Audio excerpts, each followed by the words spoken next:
남편이 독을 탄 아보카도 주스를 건넸어요. 그는 말했죠. 주스 맛있지? 저는 대답했어요. 글쎄요, 오빠, 그 주스. 어머님이 마셨어요. 그 순간 남편은 패닉에 빠져 어머님 방으로 달려갔어요. 방 안에는 이미 기력을 잃고 쓰러져 있는 어머님이 계셨죠. 알고 보니 남편은 제 재산을 차지하기 위해 저를 독살할 계획이었던 거예요. 이야기를 시작하기 전에 댓글로 어느 지역에서 이 이야기를 보고 계신지 남겨주세요. 좋아요와 구독도 잊지 마세요. 채널이 더욱 발전하여 더 흥미로운 이야기를 전해드릴 수 있도록요. 그럼 바로 이야기를 시작하겠습니다. 그날 아침 서연과 민준이 사는 작은 집은 평소와 다름없이 고요했다. 깔끔하게 정돈된 집안에는 간 내린 커피 향이 가득했다. 식탁에서 서연은 토스트와 계란 프라이로 간단한 아침 식사를 준비하고 있었다. 그녀가 항상 일찍 일어나는 것은 단지 습관 때문만은 아니었다. 민준이 아직 잠들어 있을 때 집안의 고요함을 느끼는 것이 좋아서였다. 물론 그 고요함은 예전과는 다른 의미였다. 예전의 민준이라면 미소를 지으며 일어나 뒤에서 서연을 껴안고 장난스럽게 물었을 것이다. 오늘 아침은 뭐야, 자기야? 그러면 서연은 웃으며 그를 놀리곤 했다. 하지만 최근 들어 그 습관은 사라졌다. 거의 2달 동안 민주는 무표정한 얼굴로 일어나거나 더 심할 땐 눈을 뜨자마자 누구에게도 인사 한마디 없이 휴대폰부터 집어들었다. 오늘 아침도 마찬가지였다. 민주는 서연을 쳐다보지도 않고 식탁으로 걸어왔다. 그는 의자를 빼서 앉고는 휴대폰을 켜 무언가를 입력하기 시작했다. 서연은 잠시 그를 바라보았다. 혹시나 인사를 건넬까, 미소를 지을까, 아니면 하다못해 아침 인사라도 할까. 기다렸지만 아무 일도 없었다. 오빠, 아침 식사 준비됐어요. 서연이 목소리를 부드럽게 유지하려 했으며 조용히 말했다.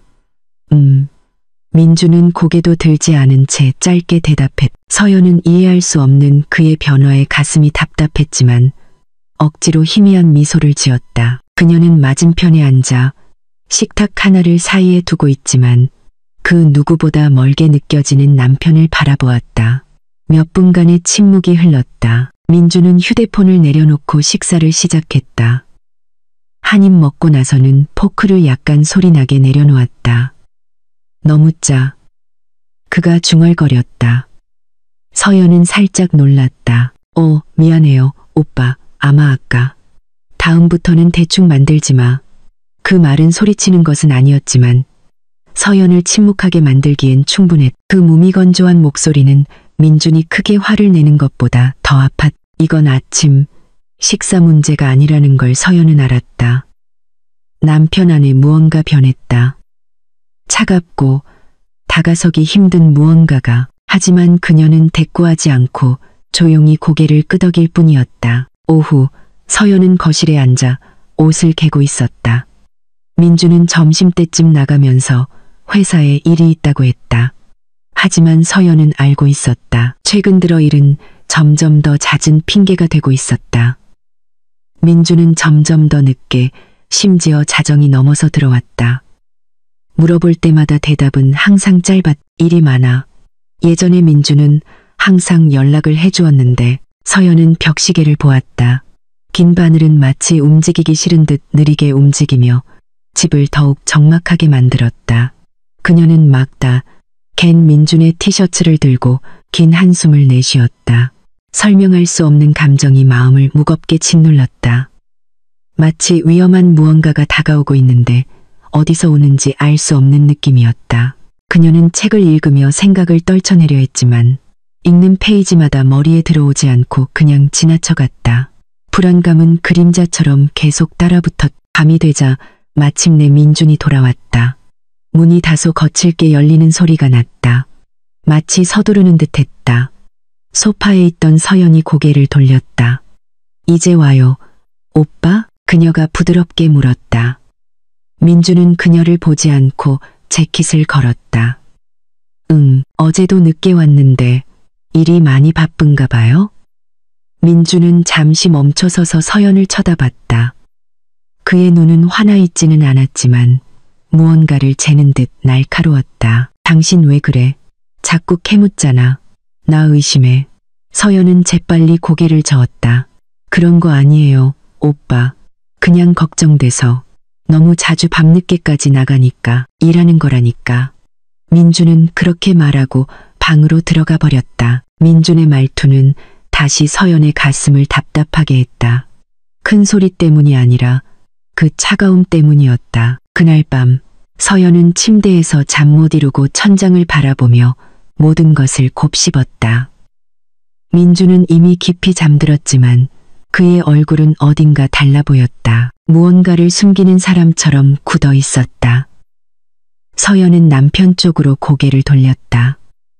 오빠, 대체 왜 그래요? 그녀는 민준이 잠결에 대답하지 않을 것을 알면서도 나지막이 속삭였다. 그녀는 다시 천장을 바라보며 그 변화가 언제부터 시작되었는지 기억을 더듬었다. 어머님 최 여사이 아프기 시작했을 때였나? 민준이 밖으로 나도는 일이 잦아졌을 때, 아니면 그가 집안의 저축에 대해 묻기 시작했을 때. 확실한 답은 없었다. 점점 더 강해지고 날카롭게 파고드는 불길한 예감만 있을 뿐이었다. 그녀는 눈을 감고 잠을 청했지만 심장이 너무 빨리 뛰었다. 그 감정은 떠나지 않았다. 이 집에 무언가 비정상적인 것이 자라나고 있었다. 그리고 서연은 그것이 무엇이든 자신이 원치 않는 방향으로 그녀를 끌고 갈 것이라는 것을 알았다. 하지만 아직 그게 무엇인지는 몰랐. 단 한 가지. 민주는 더 이상 그녀가 알던 예전의 남편이 아니라는 것만은 확실했다. 민준의 태도 변화가 더욱 뚜렷해진 지 2주가 흘렀다. 서연은 평소처럼 하루를 보내려 했었지만 남편의 모든 행동에는 그녀가 완전히 이해할 수 없는 숨은 의미가 있는 듯했다. 같은 집에 살고 같은 침대에서 잠들었지만 둘 사이의 거리는 점점 더 벌어지고 있었. 그날 아침 서연은 항상 보관하던 작은 수첩에 주방 필수품을 적고 있었다. 가계 지출을 기록하여 살림을 체계적으로 관리하는 것은 그녀의 습관이었다. 세 페이지의 쌀을 막 적었을 때 갑자기 민준이 다가왔다. 그게 뭐야? 그가 퉁명스럽게 물었다. 장볼 목록이에요, 오빠. 서연이 부드럽게 대답했다. 몇 가지 재료가 다 떨어져서요. 이리 줘봐. 서연은 잠시 망설이다가 수첩을 건넸다. 민주는 페이지를 한 장 한 장 넘겼. 그의 눈은 마치 작은 가게를 감사하는 회계사처럼 빠르게 움직였다. 우리 지출이 너무 많아. 그가 마침내 말했다. 서연은 놀랐다. 무슨 지출요? 오빠, 다 생활 필수품인데요. 민주는 몇 가지 작은 메모를 가리켰다. 비누, 세제, 식용유. 너무 자주 사잖아. 서연은 어리둥절한 채 눈을 깜박였다. 그건 매일 쓰는 거니까. 그렇죠. 민주는 수첩을 소리나게 닫았다. 이제부터 돈 관리는 내가 할게. 당신은 이것저것 많이 살 필요 없어. 그의 목소리는 단호했고 거의 명령조였다. 토론의 여지가 없었다. 그는 허락도 구하지 않고 그 수첩을 자신의 재킷 주머니에 넣었. 민준이 집을 나간 후 문이 닫혔을 때 서연은 여전히 멍하니 서 있었다. 남편이 재정 관리를 하는 것은 당연한 일일 수 있다. 그녀도 그것을 알았다. 하지만 민준의 방식은 어딘가 이상했다. 마치 명확한 이유 없이 돈의 흐름을 완전히 장악하려는 사람 같았다. 낮 시간 서연은 점심을 드리기 위해 시어머니 최 여사의 방으로 갔다. 시어머니의 건강은 최근 몇 주 사이에 더욱 나빠졌다. 몸에 기운이 없고 목소리는 자주 쉬었으며 때로는 멍해 보였다. 서연은 침대 가장자리에 앉아 작은 상위에 죽 그릇을 놓았다. 어머님, 식사하셔야죠. 서연이 부드럽게 말했다. 최 여사는 천천히 고개를 돌렸다. 고맙다. 얘야. 서연은 최 여사가 오랫동안 팔을 들기 힘들어하는 것을 알기에 죽을 조금 떠서 도와드렸다. 서연의 시선은 그 노부인의 얼굴에 머물렀다. 눈가에는 검은 태가 둘러져 있었고 피부는 창백해 보였다. 병의 원인을 아는 사람은 아무도 없었다. 의사는 그저 과로와 영양 부족이라고만 했다. 죽을 떠먹여드리면서 서연이 물었다. 어머님, 아침 약은 드셨어요? 최 여사는 힘없이 고개를 끄덕였다. 민준이가 줬어. 서연은 잠시 침묵했다. 민준이 보통 약을 챙겨드리긴 했지만 한 달 전만 해도 민준은 어머니에게 그토록 가깝지 않았다. 심지어 한 집에 살면서도 문안을 읽는 경우가 잦았다. 그런데 지금은 정반대였다. 민준은 최 여사의 방에 아주 자주 드나들며 약을 챙겨드리고 음식을 조절하고 심지어 약장까지 잠그고 열쇠를 직접 보관했다. 그 변화는 의문을 품지 않기에는 너무나 극적이었다. 민준이가 요즘 참 잘하지? 최 여사가 기억을 더듬으려는 듯 희미하게 말했다. 네, 어머님. 서연은 대답했지만 마음속으로는 그것이 정말 사실인지 더 이상 알 수 없었. 서연이 최 여사를 다시 눕혀드리려 할 때 옆 테이블에 놓인 컵 하나가 눈에 들어왔. 컵 바닥에는 반나절 정도 가라앉은 주스처럼 녹색을 띤 액체, 찌꺼기가 남아 있었다. 서연은 그 컵을 들어 천천히 냄새를 맡았다. 아보카도 향이 났지만 무언가 다른 것도 섞여 있었다. 서연이 서둘러 컵을 내려놓고 싶게 만드는 무언가였다. 어머님, 아까 주스 드셨어요? 서연이 조심스럽게 물었다. 응, 아침에 민준이가 만들어줬어. 최 여사가 나지막이 대답했다. 기운 차리라고 하더구나. 서연의 심장이 서서히 더 빨리 뛰기 시작했다. 지난 2주 동안 민준은 최 여사에게 자주 음료를 가져다 주었다. 그가 이전에는 절대 하지 않던 행동이었다. 하지만 서연은 섣부른 생각을 하지 않으려 애썼다. 증거가 있기 전까지는 어떤 결론도 내리고 싶지 않았. 이성적으로 생각하려 노력했지만 두려움이 서서히 싹트기 시작했. 그날 저녁 민준은 쇼핑백을 여러 개 들고 돌아왔. 서연은 남편이 예전처럼 돌아온 줄 알고 잠시 기뻤다. 하지만 쇼핑백을 내리는 것을 도와주다 보니 무언가 이상한 점을 깨달았. 모든 쇼핑백에는 수입과자, 에너지 드링크, 와규, 고급 치즈 등 값비싼 물건들로 가득했. 생활 필수품이 아니라 명백히 그들의 평소 습관을 벗어나는 물건들이었다. 오빠, 이건 다 뭐예요? 서연이 조심스럽게 물었다. 민주는 서연을 쳐다보지도 않고 물건들을 정리했다. 쟁여두려고. 하지만 이건 너무 많잖아요. 오빠, 돈은 왜 자꾸 돈 타령이야? 당신 큰 유산 있잖아. 민준이 날카롭게 쏘아붙였다. 서연은 얼어붙었다. 그 말은 이전에는 민준의 입에서 나온 적이 없었다. 그들이 처음 결혼했을 때조차도 민준은 재산에 대해 언급하는 유형의 남자가 아니었다. 하지만 그건 미래를 위한 거잖아요. 민준이 고개를 돌렸다. 그의 시선은 날카로웠다. 그래, 우리 미래, 당신 혼자만의 것이 아니라 서연을 떨게 한 것은 그 대답이 아니었. 민준의 목소리 톤이었다. 그 안에는 마치 그 재산이 이미 자신의 소나기에 들어온 것처럼 확신의 찬야망 같은 것이 담겨 있었다. 밤이 깊었다. 서연은 방에 홀로 앉아 이제는 만질 수 없게 된 지출 수첩을 바라보았다.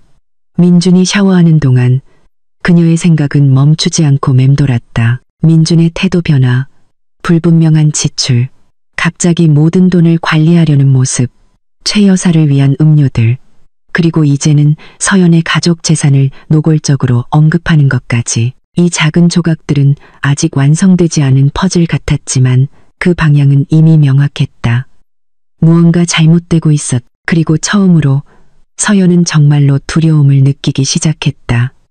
단순한 불안이 아니라 공포였다. 마치 위험이 그녀를 향해 느리지만 확실하게 다가오고 있는 것 같았다. 지난 며칠 동안 민준의 태도 변화는 서연으로 하여금 대체 무슨 일이 일어나고 있는지 짐작하기 어렵게 만들었다. 하지만 그날 오후 해가 기울고 집안이 평소보다 더 고요하게 느껴질 때 민주는 이례적인 표정으로 나타났다. 억지로 지은 듯하지만 따뜻하게 보이려는 옅은 미소였다. 서연이 최 여사의 수건을 널고 있을 때 민준이 주방에서 그녀를 불렀다. 서연아, 이리 와봐. 그의 목소리는 평소처럼 건조했지만 친절하게 들리려 애쓰는 듯했. 서연은 마음속에 경계심을 품고 있었지만 나쁜 억측을 하고 싶지 않아 천천히 발걸음을 옮겼다. 그녀가 주방으로 들어서자 민주는 믹서기를 들고 있었다. 아보카도 향이 희미하게 풍겼고 그 안에는 그다지 뚜렷하지 않은 다른 냄새가 약간 섞여 있었다. 식탁 위에는 옅은 녹색의 주스 한 잔이 놓여 있었다. 평소 그들이 함께 만들던 아보카도 주스보다 더 묽어 보였다. 피곤하지? 민주는 그녀를 직접 쳐다보지 않고 물었다. 내가 아보카도 주스 만들었어. 당신 좋아하잖아. 서연은 조용히 고개를 끄덕였다. 그녀는 아보카도 주스를 좋아했지만 이번에 나온 것은 조금 달라 보였다. 주스의 색이 균일하지 않고 어떤 부분은 더 밝고 어떤 부분은 더 어두웠. 마치 완벽하게 섞이지 않은 것 같았다. 서연은 평소보다 오랫동안 그 컵을 쳐다보았고 민주는 약간 서두르며 그것을 그녀에게 내밀었다. 마셔, 서연아. 어머님 돌보느라 힘들 텐데 기운 내야지. 민준이 컵을 더 가까이 밀며 말했다. 서연은 마음속에 이상한 예감이 들었지만 작게 미소 지었다. 민준이 그녀를 위해 음료를 만들어주는 것은 드문 일이었고 특히 이렇게 부드러운 태도는 더욱 그랬다. 그럼에도 서연은 곧바로 의심하거나 과도하게 추측하고 싶지 않았다. 그녀는 두 손으로 컵을 받아 천천히 향을 맡았다. 익숙한 아보카도 냄새가 났지만 평소에는 없던 희미하고 씁쓸한 향도 섞여 있었다. 이거 어느 아보카도로 만든 거예요? 서연은 평범하게 들리도록 노력하며 물었다. 냉장고에 있던 거. 그의 대답은 마치 준비된 것처럼 매우 빨랐다. 서연은 다시 주스를 살폈다. 질감이 너무 묽어서 평소보다 물을 더 많이 섞은 것 같았다. 그녀는 빨대로 천천히 저어보았지만 여전히 이상해 보였다. 민주는 거의 눈도 깜빡이지 않고 그녀를 뚫어지게 쳐다봤다. 왜 마음에 안 들어? 아니, 그냥. 서연은 기분을 상하게 하지 않을 이유를 찾았다. 평소 오빠가 이렇게 세심하게 만들지 않잖아요. 민주는 작게 웃었지만 그 웃음소리는 건조하게 들렸다. 그래, 내가 당신 좀 도와주고 싶었어. 서연아, 아내한테 신경 좀 썼다고 의심하는 건 아니겠지?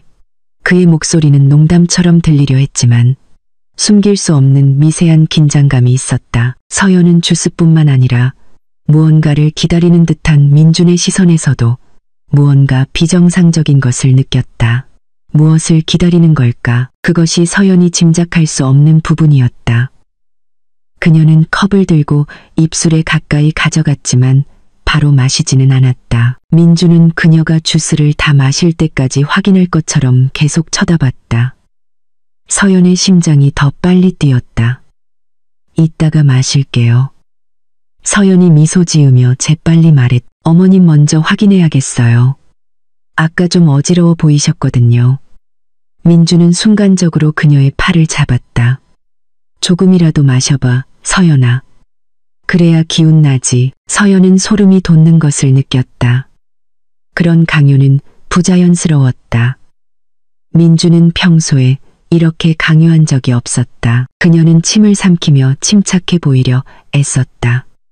그녀는 컵을 입술에 대는 척했지만 마시지는 않았다. 그저 민준에게 맛을 봤다는 것을 확신시키기 위해 입술만 살짝 적셨을 뿐이다. 네, 이따가 다 마실게요. 그녀가 옅은 미소를 지으며 말했다. 민주는 마침내 그녀의 손을 놓았다. 그래, 뭐 필요한 거 있으면 말하고. 서연은 고개를 끄덕이고 그 컵을 들고 주방을 나섰다. 최 여사의 방으로 이어지는 복도에 이르자 그녀는 민준이 따라오지 않는지 확인하며 걸음을 늦췄다. 그녀는 잠시 숨을 멈추고 혀끝의 감각을 느껴보려 했다. 아보카도 특유의 쓴맛이 아닌 곱게 간 약처럼 낯선 쓴맛이 약간 느껴졌다. 서연은 소름이 돋았다. 섣부른 결론을 내리고 싶지는 않았지만 그 맛의 조합을 가볍게 여길 수는 없었다. 그녀는 조심스러운 발걸음으로 최 여사의 방으로 들어갔다. 시어머니는 평소처럼 힘없이 누워 있었다. 얼굴은 창백했지만 눈은 여전히 뜨고 있었다. 어머님, 목마르세요? 서연이 침대 옆 작은 테이블에 주스컵을 놓으며 부드럽게 물었다. 최 여사는 힘없이 고개를 끄덕였다. 잠시만요, 어머님, 물 가져다 드릴게요. 서연이 주스컵을 한 번 더 쳐다보며 말했다. 그녀는 그 주스를 드릴 생각은 없었다.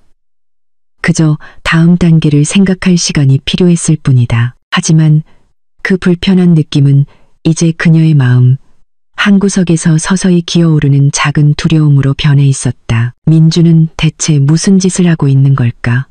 그리고 왜 저 주스는 이상한 맛이 날까? 그 질문들은 서연이 방을 나설 때 계속 그녀를 따라다녔. 마치 주스컵의 그림자가 그녀의 등 뒤에 계속 붙어 있는 것 같았다. 그리고 그녀는 깨닫지 못했지만 그 의심은 훨씬 더 어두운 무언가의 시작에 불과했다. 그날 오후부터 집안 분위기는 평소보다 더 긴장감이 감돌았다. 서연은 민준이 만들어준 아보카도 주스컵을 여전히 들고 있었지만 일부러 더 이상 마시지 않았다. 아까 입술에 닿았던 씁쓸한 맛이 희미하게 남아 무언가 비정상적이라는 확신을 더욱 굳게 만들었다.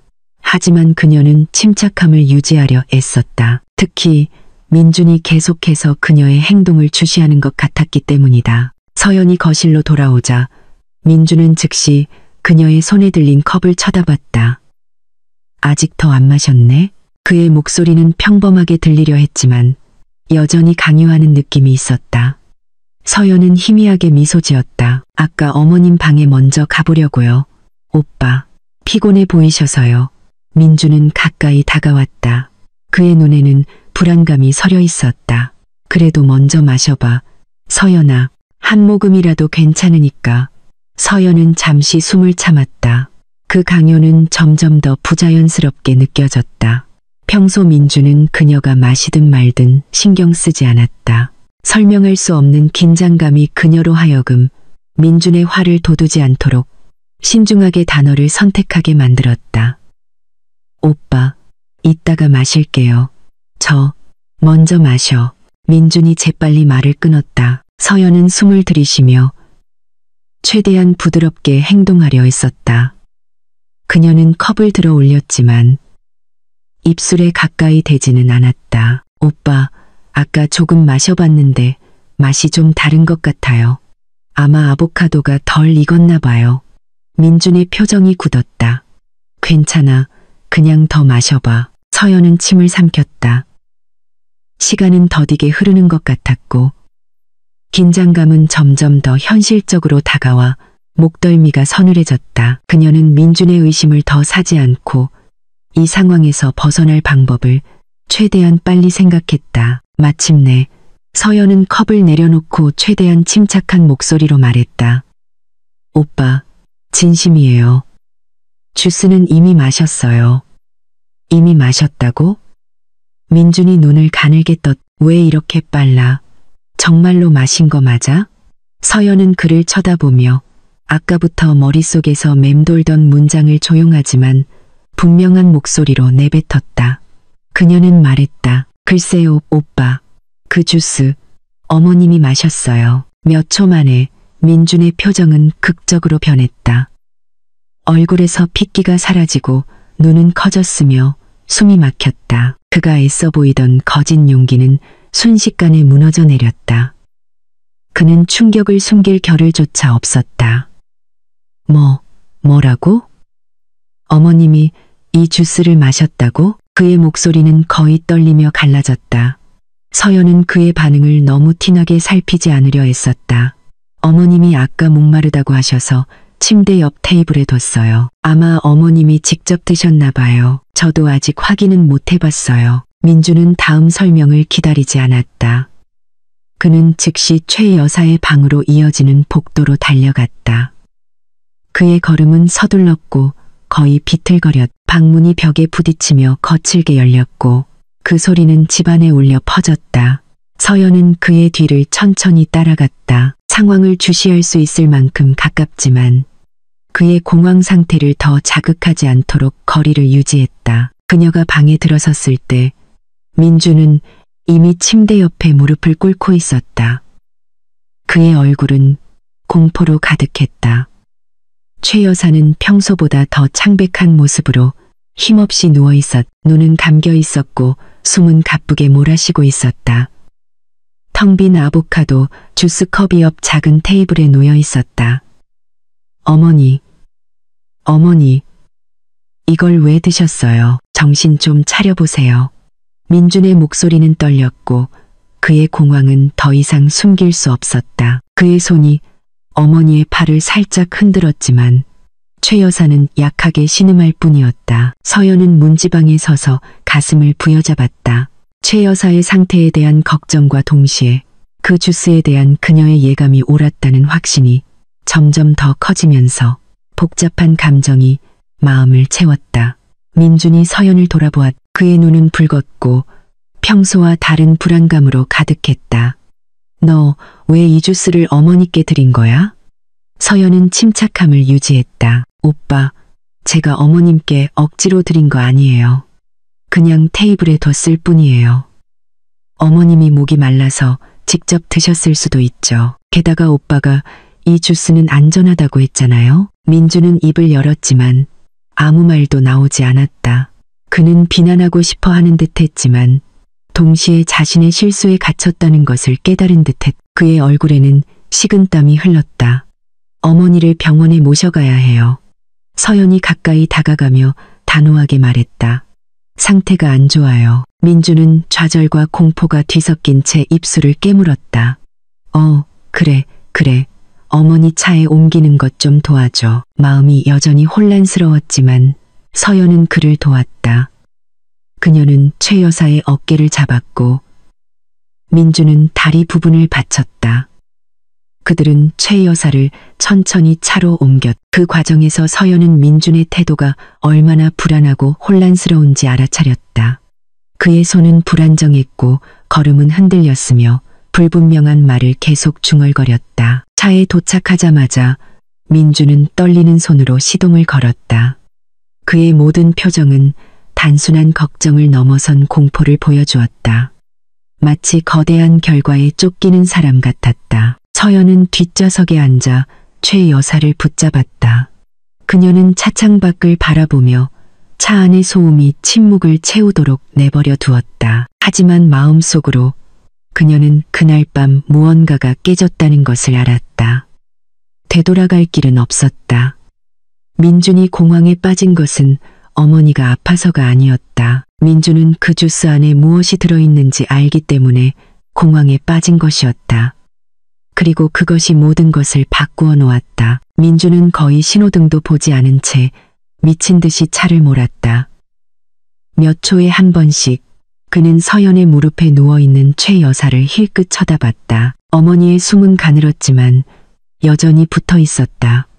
서연은 최 여사의 머리를 받쳐주며 최대한 편안하게 해주려 애썼다.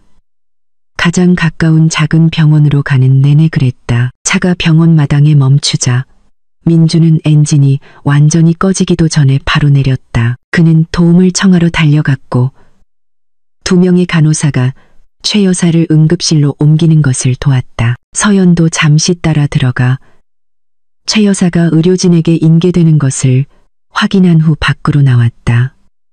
검사실 문이 닫혔을 때 민주는 병원 복도를 초조하게 서성였다. 숨은 여전히 고르지 않았고 얼굴은 창백했다. 하지만 서연은 다른 것을 보았다.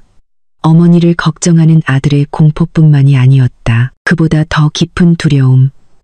최 여사의 상태가 아닌 다른 무언가에서 비롯된 두려움이 있었다. 서연은 문 앞에 서서 멀리서 민준을 지켜봤다. 주스 사건 이후로 그녀의 마음을 짓누르던 무언가를 실행할 절호의 기회라는 것을 알았다. 민준이 접수를 하고 간호사와 이야기하느라 바쁜 틈을 타 그녀는 그 기회를 잡았다. 소리 없이 대기실을 빠져나와 다시 차로 향했다. 밤이 완전히 내려앉아 주차장은 더 한적해 보였다. 병원에서 새어나오는 불빛이 희미하게 비쳤지만 서연이 보기에 충분했다. 그녀는 아무도 자신을 보지 않는지 확인하며 차문을 천천히 열었다. 최 여사의 방에서 가져왔던 주스컵은 사라졌다. 민준이 당황했을 때 가져갔을 것이다. 하지만 믹서기와 주스 재료들은 분명 집 주방에 남아있을 터였다. 그동안 서연은 더 중요한 한 가지를 확인하고 싶었다. 민준이 아보카도 주스를 만들 때 사용했던 물병이었다.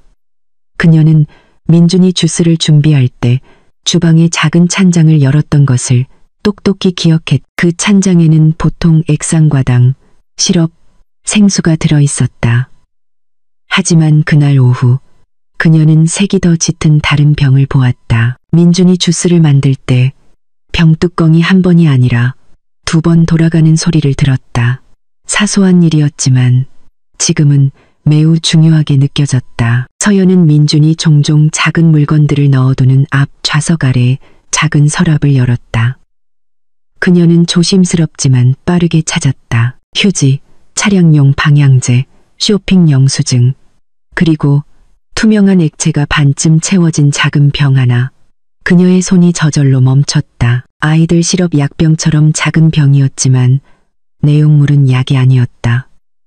안의 액체는 보통 물처럼 라벨 없이 투명했다. 하지만 서연이 뚜껑을 살짝 열고 냄새를 맡았을 때 코를 찌르는 날카로운 냄새를 느꼈다. 알코올과 비슷하지만 더 씁쓸하고 자극적인 낯선 화학 약품 냄새였다. 서연은 뚜껑을 다시 닫았다. 숨이 멎는 듯했다. 이건 생수가 아니었다. 식재료도 아니었다. 차에 있어서는 안 될 무언가였다. 그녀는 그 병을 꽉 쥐었다. 몸이 약간 떨렸지만 표정은 침착하게 유지하려 했었다. 만약 이 병의 내용물이 주스에 사용된 것이 맞다면 민주는 정말로 그녀를 해칠 의도가 있었던 것이다. 그 사실은 그녀가 지금까지 느꼈던 어떤 것보다 더 강하게 서연을 때렸다. 하지만 섣불리 행동해서는 안 되었다. 증거 없이 비난하는 것은 상황을 더욱 위험하게 만들 수 있었다. 그래서 그녀는 그 작은 병을 아무도 모르게 가방에 넣었다. 그 후 서연은 주위를 둘러보고 아무도 없는지 확인한 후 차문을 천천히 닫았다. 그녀는 아무 일도 없었던 것처럼 가벼운 발걸음으로 병원 안으로 다시 들어갔다. 서연이 복도에 도착했을 때 민주는 여전히 서성이고 있었다. 불안한 듯 머리카락을 계속 잡아당겨 헝클어져 있었다. 그는 서연이 돌아오는 것을 보자마자 재빨리 고개를 돌렸다. 어디 갔다 왔어? 그의 목소리는 압박감으로 가득했다. 화장실에요. 서연은 의심을 사지 않도록 최대한 단순한 목소리로 태연하게 대답했다. 어머니 상태는 어때요? 민주는 얼굴을 쓸어내렸다. 의사 선생님이 먼저 검사해봐야 한다고 했어. 아직 정확한 원인은 모른대. 그는 말을 잇지 못했다. 얼굴이 굳어 있었고 마음은 분명 복잡하게 얽혀 있었다. 그리고 그것이 오히려 서연에게 생각할 여유를 주었다. 그녀는 이제 다른 시각으로 민준을 관찰했다. 그가 불안하게 앉아있는 방식, 직접적인 눈맞춤을 피하는 방식, 숨이 가빠지는 방식, 이 모든 것은 그가 단지 어머니를 잃을까봐 두려워하는 것이 아니라는 것을 보여주었다. 그는 자신의 계획이 실패할까봐 두려워하고 있었다. 서연은 대기 의자에 천천히 앉았다. 그녀의 가방은 마치 평소처럼 품에 안겨 있었다. 하지만 이번에는 그 내용물이 단순한 개인 소지품이 아니었다. 그 안에는 모든 것을 설명할 수 있는 진실이 숨겨져 있었다. 그녀는 휴대폰을 열어 중요한 세부 사항을 기록했다. 액체의 색깔, 냄새, 병의 모양, 발견된 장소, 과장 없이, 추측 없이, 오직 사실만을 마음속으로 서연은 받아들이기 힘든 결론을 내리기 시작했다. 민주는 최 여사를 해치려 한 것이 아니었다. 민주는 압박감이나 일 때문에 변한 것이 아니었다. 민주는 자신을 해칠 의도가 있었고 아까의 아보카도 주스는 관심의 표현이 아니라 덫이었다. 처음으로 서연 주위의 공기가 무겁게 느껴졌다. 하지만 그녀는 침착함을 유지했다. 공황 상태는 그녀를 허술하게 만들 뿐이기 때문이다. 이제 그녀는 초기 증거를 가지고 있었다. 이제 그녀는 진실을 알았다. 그리고 그 순간부터 그녀는 이전보다 더 조심해야 했다.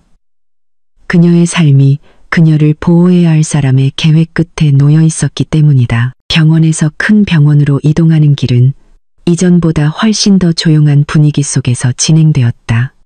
민주는 불안정한 속도로 운전했다. 때로는 너무 빨랐고 때로는 갑자기 느려졌다. 서연은 뒷좌석에 앉아 힘없이 누워있는 최 여사를 계속 붙잡고 있었다. 최 여사의 숨은 가늘게 들렸지만 아직 붙어 있어 늦지 않았다는 작은 희망을 주었다. 차가 병원 마당에 멈추자 당직 간호사들이 즉시 들 것을 가지고 나왔다. 최 여사의 상태를 본 후 민주는 어머니를 옮기는 것을 도왔지만 그의 손은 떨리는 듯했고 얼굴은 창백했다. 거의 모든 걸음마다 그가 통제하기 힘든 불안한 한숨이 동반되었다. 빨리요, 환자분 상태가 아주 안 좋습니다. 간호사 중 한 명이 최 여사를 응급실로 옮기면서 말했다. 서연은 규칙적인 걸음으로 뒤를 따랐고 민주는 서두르다가 유리문에 거의 부딪힐 뻔하다가 겨우 멈춰섰다. 그는 분명 자신의 공황 상태를 숨기지 못했다. 얼마 지나지 않아 흰 셔츠에 목에 청진기를 건 50대 중반의 남자가 복도에 나타났다. 그의 얼굴은 차분하고 단호했으며 서연에게는 매우 익숙했다. 서연 씨, 그가 불렀다. 무슨 일입니까? 왜 어머님을 이곳으로 모셔왔죠? 오랫동안 최 여사를 돌봐온 가족 주치의 김 원장이었다. 그는 다가오면서 들것에 누워있는 최 여사를 보자마자 표정이 심각하게 바뀌었다. 원장님, 어머니가 갑자기 기력을 잃으셨어요. 서연이 재빨리 대답했다. 그녀는 긴장감을 더하지 않기 위해 목소리를 안정적으로 유지했다. 부디 살펴봐 주세요. 김 원장은 별말 없이 고개를 끄덕였다. 관찰실로 옮기세요. 제가 지금 바로 진료하겠습니다. 간호사들이 즉시 들것을 관찰실로 밀고 들어갔다. 민준이 따라 들어가려 하자 김 원장이 그의 어깨를 막아섰다. 밖에서 잠시 기다리세요. 방해 없이 어머님 상태를 확인해야 합니다. 그가 단호하게 말했다. 민주는 분명 기다리는 것이 불편했지만 고개를 끄덕였다. 그는 문 앞에서 서성였고 서연은 그의 몇 걸음 뒤에 서서 마음속은 복잡했지만 침착함을 유지했다. 몇 분처럼 느껴지는 긴 시간이 지난 후 김 원장이 검사실에서 나왔다. 그는 조용히 문을 닫았고 말하기 전에 무언가를 고심하는 듯 보였다. 이전에 무슨 일이 있었습니까? 김 원장이 민준이 아닌 서연에게 물었다. 그 질문에 민준의 몸이 굳었다. 서연은 침을 삼켰다. 그녀는 자신의 의심을 바로 드러낼 수 없었다. 그랬다가는 더 위험한 상황을 초래할 뿐이기 때문이다. 하지만 거짓말을 할 수도 없었다. 어머니가 아까 무언가를 드셨어요. 서연이 조용히 대답했다. 그 후에 상태가 급격히 나빠졌어요. 김 원장은 미간을 찌푸렸다. 무엇을 드셨죠? 아보카도 주스요. 서연이 정직하게 대답하며 무표정을 유지했다.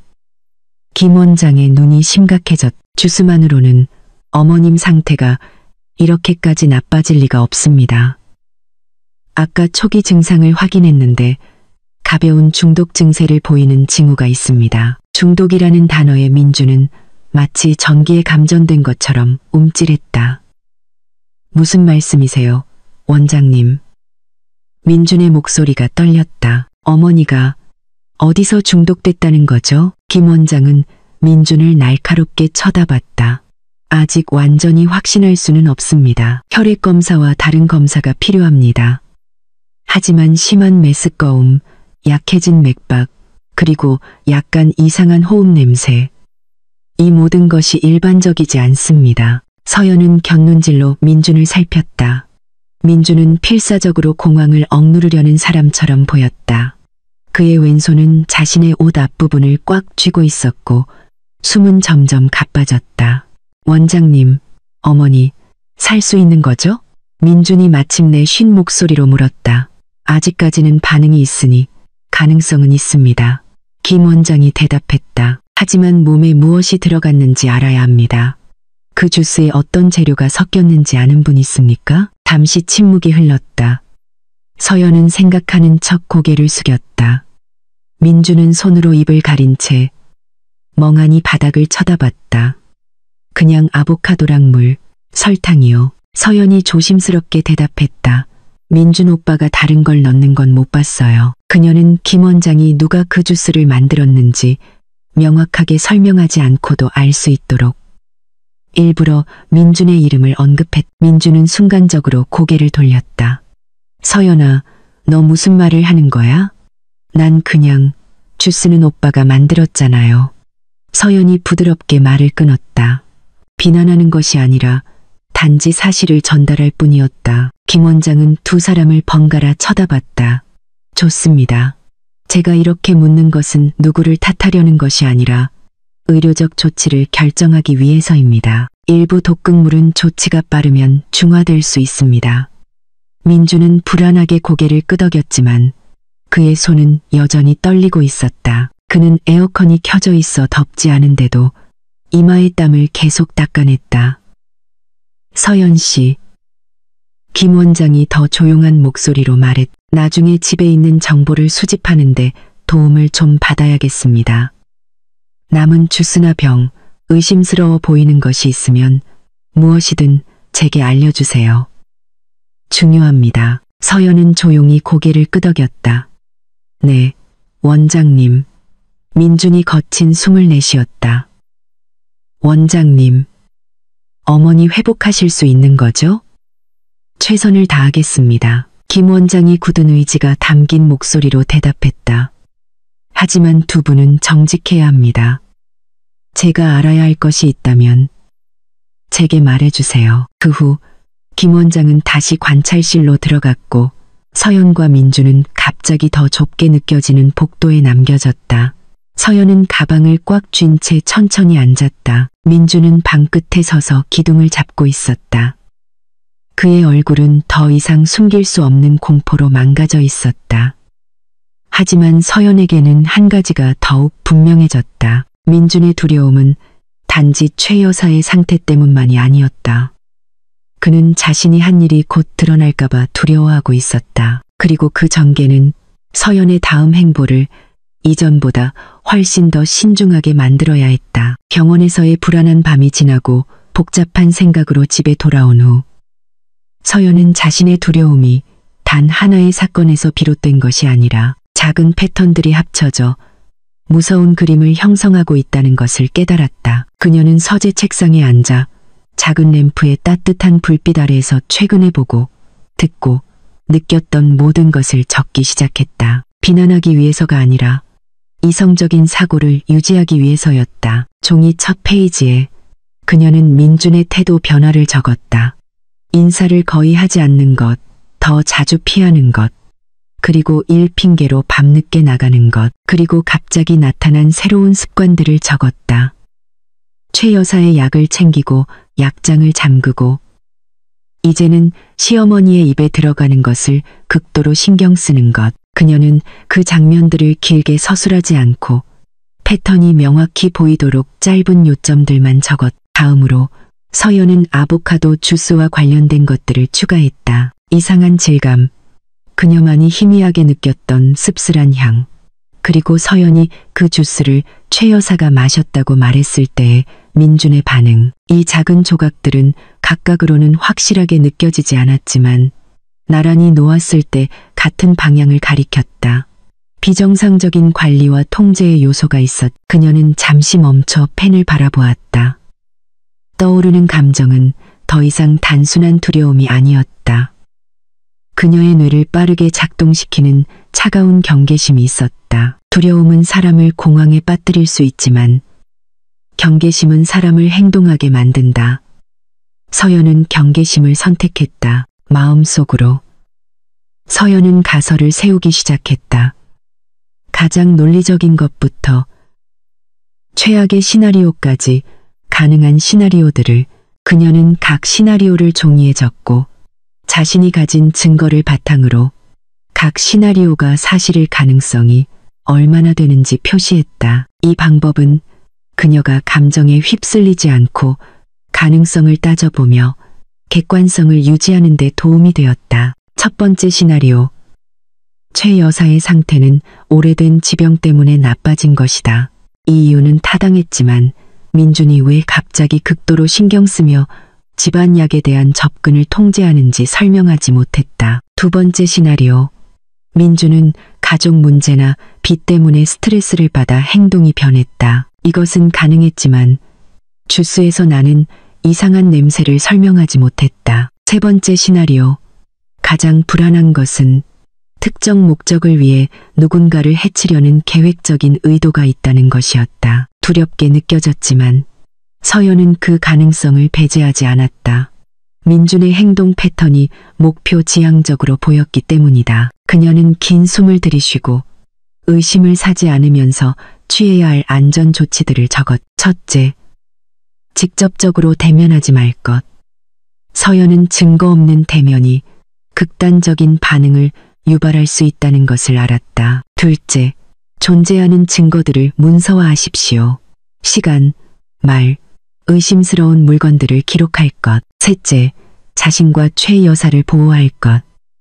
출처가 불분명한 컵으로는 절대 마시지 않고 휴대폰과 지갑은 안전한 곳에 보관할 것. 넷째, 민준에게 들키지 않고 남은 음료나 병을 검사할 방법을 찾을 것. 서연의 생각은 위험에만 국한되지 않았다.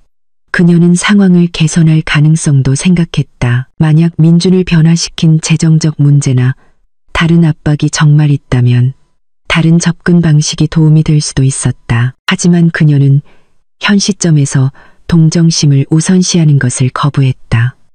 안전이 더 중요했다. 공감은 위협이 해소된 후에 해도 늦지 않았다. 그녀는 집안을 천천히 걸으며 도움이 될 만한 지점들을 살폈다. 믹서기가 있는 주방 식탁, 약장, 작은 서랍들. 그녀는 그것들을 만지지 않고 머릿속에 위치를 기록했다.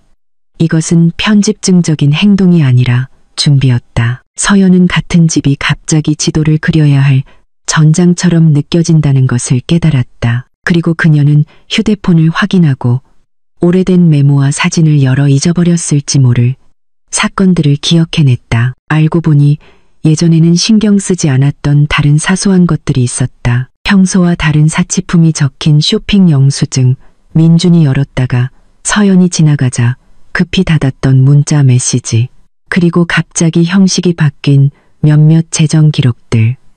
이 모든 것은 각각으로는 사소해 보였지만 모아놓으니 중요해졌다. 분석하는 틈틈이 서연은 피로를 느꼈다. 지친 눈과 무거운 머리는 그녀를 잠시 멈추게 했다. 그녀는 자신의 컵으로 물을 마셨. 자신을 지키기 위한 작은 선택이었다. 그녀는 또한 일정을 재조정하여 항상 누군가가 그녀가 어디 가는지 알도록 하고 보조 배터리를 챙기고 중요한 서류는 그녀만이 아는 곳에 두었. 이러한 실용적인 조치들은 그녀를 조금 더 안전하게 느끼게 했다. 하지만 서연의 경계심은 단지 신체적인 것만이 아니었다.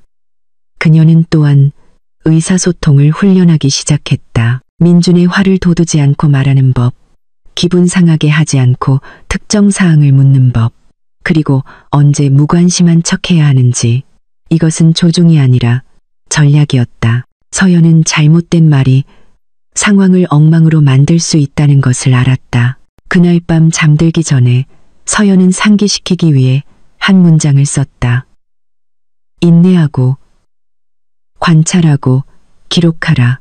그 문장은 단순했지만 집중력을 주었다. 그녀는 자신의 의심이 자신을 갉아먹는 모호한 두려움으로 간직될 것이 아니라 명백한 증거로 검증되어야 한다는 것을 깨달았다. 눈을 감기 전에 서연은 벽에 걸린 자신과 민준의 결혼 사진을 바라보았다. 그 사진은 여전히 그녀에게 초기의 약속들을 상기시켰다. 서로를 지키고 서로를 믿는 것. 하지만 이제 그 약속은 깨지기 쉬운 것처럼 느껴졌다. 가정을 파괴하고 싶어서가 아니라 가능하다면 그것을 구하고 싶어서, 또는 그렇지 않다면 자신을 구하고 싶어서였다. 의심은 강해졌지만 서연은 공황에 빠지지 않기로 선택했다. 그날 밤 그녀는 머릿속에 작은 단계의 계획을 세우고 자신을 위험에 빠뜨리지 않고 진실을 찾겠다는 차분한 결심을 한 채 잠들었다. 그날 아침 집은 평소보다 더 조용했다. 민주는 아직 병원에서 최 여사를 돌보고 있었고 서연은 그 기회를 이용해 남편의 방과 책상을 정리했다. 빚으려는 의도는 아니었다. 단지 더 나아가기 전에 알아야 할 다른 것이 있는지 확인하고 싶었을 뿐이다. 세 번째 서랍. 보통 영수증과 얇은 서류철로 가득 찬 서랍을 열었을 때 서연은 전에 본 적 없는 파란색 서류철을 발견했다. 서류철은 깔끔하고 깨끗하며 먼지가 없었다. 내용물이 최근에 자주 만져졌다는 것을 의미했다. 서연의 심장이 더 빨리 뛰기 시작했다. 갑작스러운 의심 때문이 아니라 민준이 무언가를 숨기고 있다는 그녀의 직감이 오래전부터 말해주고 있었기 때문이다. 그녀는 서류철을 천천히 열었다. 안에는 대형 보험회사의 로고가 밝힌 몇 장의 공식 서류가 들어있었다. 이름란에는 박서연이라고 선명하게 적혀 있었다. 그녀는 등골이 오싹해지는 것을 느끼며 말을 잃었다. 서류를 읽는 그녀의 오른손이 약간 떨렸다. 명시된 보험금 액수는 그들의 저축액을 훨씬 뛰어넘는 거액이었다. 하지만 그녀를 가장 충격에 빠뜨린 것은 수익자 항목 아래의 문구였다. 이민준. 순간 서연의 속이 철렁 내려앉았다. 그녀를 놀라게 한 것은 액수가 아니었다. 이 보험 증권에 서명한 적이 없다는 사실이었다. 그녀는 자신이 서명했던 모든 중요 서류를 잘 기억하고 있었다. 그녀는 돈 문제에 그냥 순응하는 유형의 아내가 아니었다. 서연은 항상 세부 사항을 꼼꼼히 읽고 모든 것이 명확하고 합리적인지 확인하는 것을 좋아했다. 하지만 이 서류는 낯설었다. 그녀는 의자에 앉아 숨을 쉬려 했었지만 설명할 수 없는 답답함이 느껴졌다. 그녀의 시선은 자신의 것이라고 주장하는 서명에 고정되었다. 비슷했지만 동일하지는 않았다. 평소에 그녀가 절대 만들지 않는 작은 선이 있었고 너무 긴 곡선이 있었다. 아주 미세했지만 그 서명이 위조되었다는 것을 증명하기에 충분했다. 서연은 입을 막고 거의 터져 나올 뻔한 소리를 참았다. 이것은 더 이상 민준의 태도 변화에 관한 것이 아니었다. 아보카도 주스나 의심스러운 병에 관한 것도 아니었다. 이것은 더 크고 더 계획적이며 그녀가 상상했던 어떤 것보다 더 위험했다. 그녀는 잘못 이해한 것이 아닌지 확인하기 위해 서류를 다시 읽었다. 보험은 3개월 전에 이미 효력이 발생했고 대기 기간은 거의 끝나가고 있었다. 만약 그녀에게 무슨 일이 생긴다면 거액의 돈이 즉시 민준에게 지급될 것이었다. 그 액수는 이유 없이 지불하는 액수가 아니었다. 그리고 민준이 명확한 계획 없이 그렇게 큰 보험을 신청했을 리가 없었다. 서연은 눈이 뜨거워지는 것을 느꼈다. 분노 때문이 아니라 공포와 상심이 뒤섞인 감정 때문이었다. 그녀는 민준이 음식을 조절하기 시작한 방식부터 강요된 것처럼 느껴졌던 그의 태도 변화까지 모든 순간을 떠올렸다. 그 모든 조각들이 명확하게 하나로 맞춰지기 시작했다. 이 증거는 모든 것의 중심이 되었고 너무나 잔인해서 부인하고 싶은 단 하나의 가능성을 가리켰다. 하지만 서연은 감정에 휩쓸리지 않았다.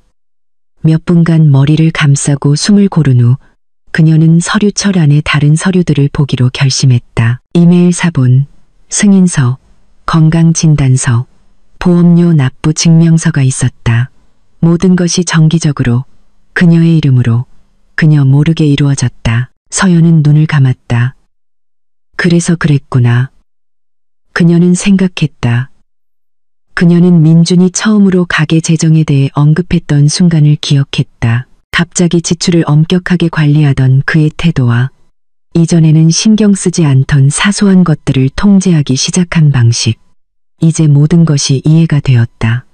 돈이라는 동기, 그동안 서연의 상상 속에만 존재했던 동기의 증거가 이제 그녀의 손에 명백한 서류 형태로 쥐어져 있었다. 그녀는 서류철을 천천히 꽉 쥐었다가 다시 책상 위에 놓았다. 이전에 추상적이었던 두려움은 이제 구체적인 공포로 변했다. 하지만 다른 한편으로는 그녀의 내면에서 새로운 힘이 자라나고 있었다. 맹목적인 용기가 아니라 단호함이었다. 이것은 더 이상 추측의 문제가 아니었다. 생존의 문제였다. 서연은 휴대폰을 이용해 그 서류들을 촬영하여 사본을 확보한 후 모든 것을 원래 위치에 그대로 돌려놓았다. 서류철이 열렸던 흔적을 남기지 않기 위해 각 장은 조심스럽게 다루어졌다. 서랍을 닫을 때 그녀는 가슴이 여전히 답답했지만 동시에 더 확고해진 것을 느꼈다. 이 이후에는 새로운 조치를 취해야 했다. 더 신중하고 더 목표, 지향적인 조치를. 그녀는 섣불리 행동해서는 안 되었다. 아무것도 모르는 척 평소처럼 하루를 보내야 했다. 오후가 되어 현관에서 민준의 목소리가 들렸을 때 서연은 주방에 똑바로 서 있었다. 그녀는 자연스러운 작은 미소로 남편을 바라보았다. 자신의 안전을 위해 억지로 지은 미소였다. 하지만 그 의심이 싹튼 이후 처음으로 서연은 민준을 남편이 아니라 자신의 목숨이 사라지는 것에 큰 이해관계를 가진 사람으로 바라보았다. 이제 갈등은 완성되었다. 동기는 명확했고 위험은 현실이었다. 그리고 오늘부터 서연은 한 가지를 알았다. 그녀는 조심스럽게 행동해야 했다. 그녀의 목숨은 더 이상 자신의 집에서 안전하지 않았기 때문이다. 그날 밤 집은 두 사람이 사는 집치고는 너무나 조용했다. 서연이 막 주방 정리를 마쳤을 때 거실에서 민준의 발소리가 들렸다. 보통 병원에서 돌아온 후에는 피곤하다고 불평하거나 최 여사의 상태를 묻곤 했지만 오늘 밤 그는 한마디도 없이 바로 방으로 향했다. 그 태도는 서연을 더욱 경계하게 만들었다. 얼마 지나지 않아 방문이 조용히 닫히는 소리가 들렸다. 보통 닫는 것이 아니라 큰 소리를 내지 않으려고 잡아당기는 듯한 느낌이었다. 그 움직임은 너무나 조심스러웠고 서연에게는 그것이 오히려 의심스러웠다. 민준이 무언가를 숨기고 있었다. 그녀는 주방불을 끄고 거실 램프에 희미한 불빛만 남겼다.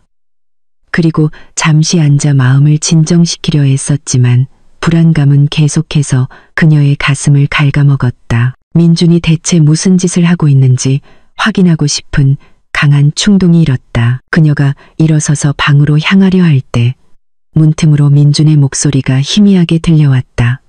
볼륨을 낮춘 듯 조용했다. 서연은 멈춰 섰다. 그녀는 긴 숨을 들이쉬고 소리를 내지 않기 위해 조심스럽게 복도로 다가갔다. 그녀는 완전히 닫히지 않은 방문에서 몇 걸음 떨어진 곳에 섰. 그 작은 틈으로 민준의 목소리를 완전히 명확하지는 않았지만 알아들을 수 있었다. 그녀의 심장을 철렁하게 만든 것은 남편의 목소리 톤이었다. 높낮이가 있고 압박감이 가득했으며 마치 심각한 무언가를 확인하는 듯했다. 응, 곧이야. 딱 맞는 순간만 기다리면 돼. 민준의 목소리가 이번에는 선명하게 들렸다. 서연은 숨을 참았. 그녀는 문에 닿지 않도록 조심하면서 모든 단어를 포착할 수 있을 만큼 몸을 살짝 기울였다. 아니, 아직 의심 안 해. 민준이 말을 이었다. 그의 목소리는 불안하게 들렸지만 하지만 서둘러야 해. 나도 이렇게 오래 끌 수는 없어. 그 문장은 서연의 목덜미를 서늘하게 만들었다. 민준의 말투는 단순한 불평이나 집안일에 대한 이야기가 아니었다. 그것은 시급한 무언가를 계획하고 있는 사람의 말투였다. 잠시 침묵이 흘렀다.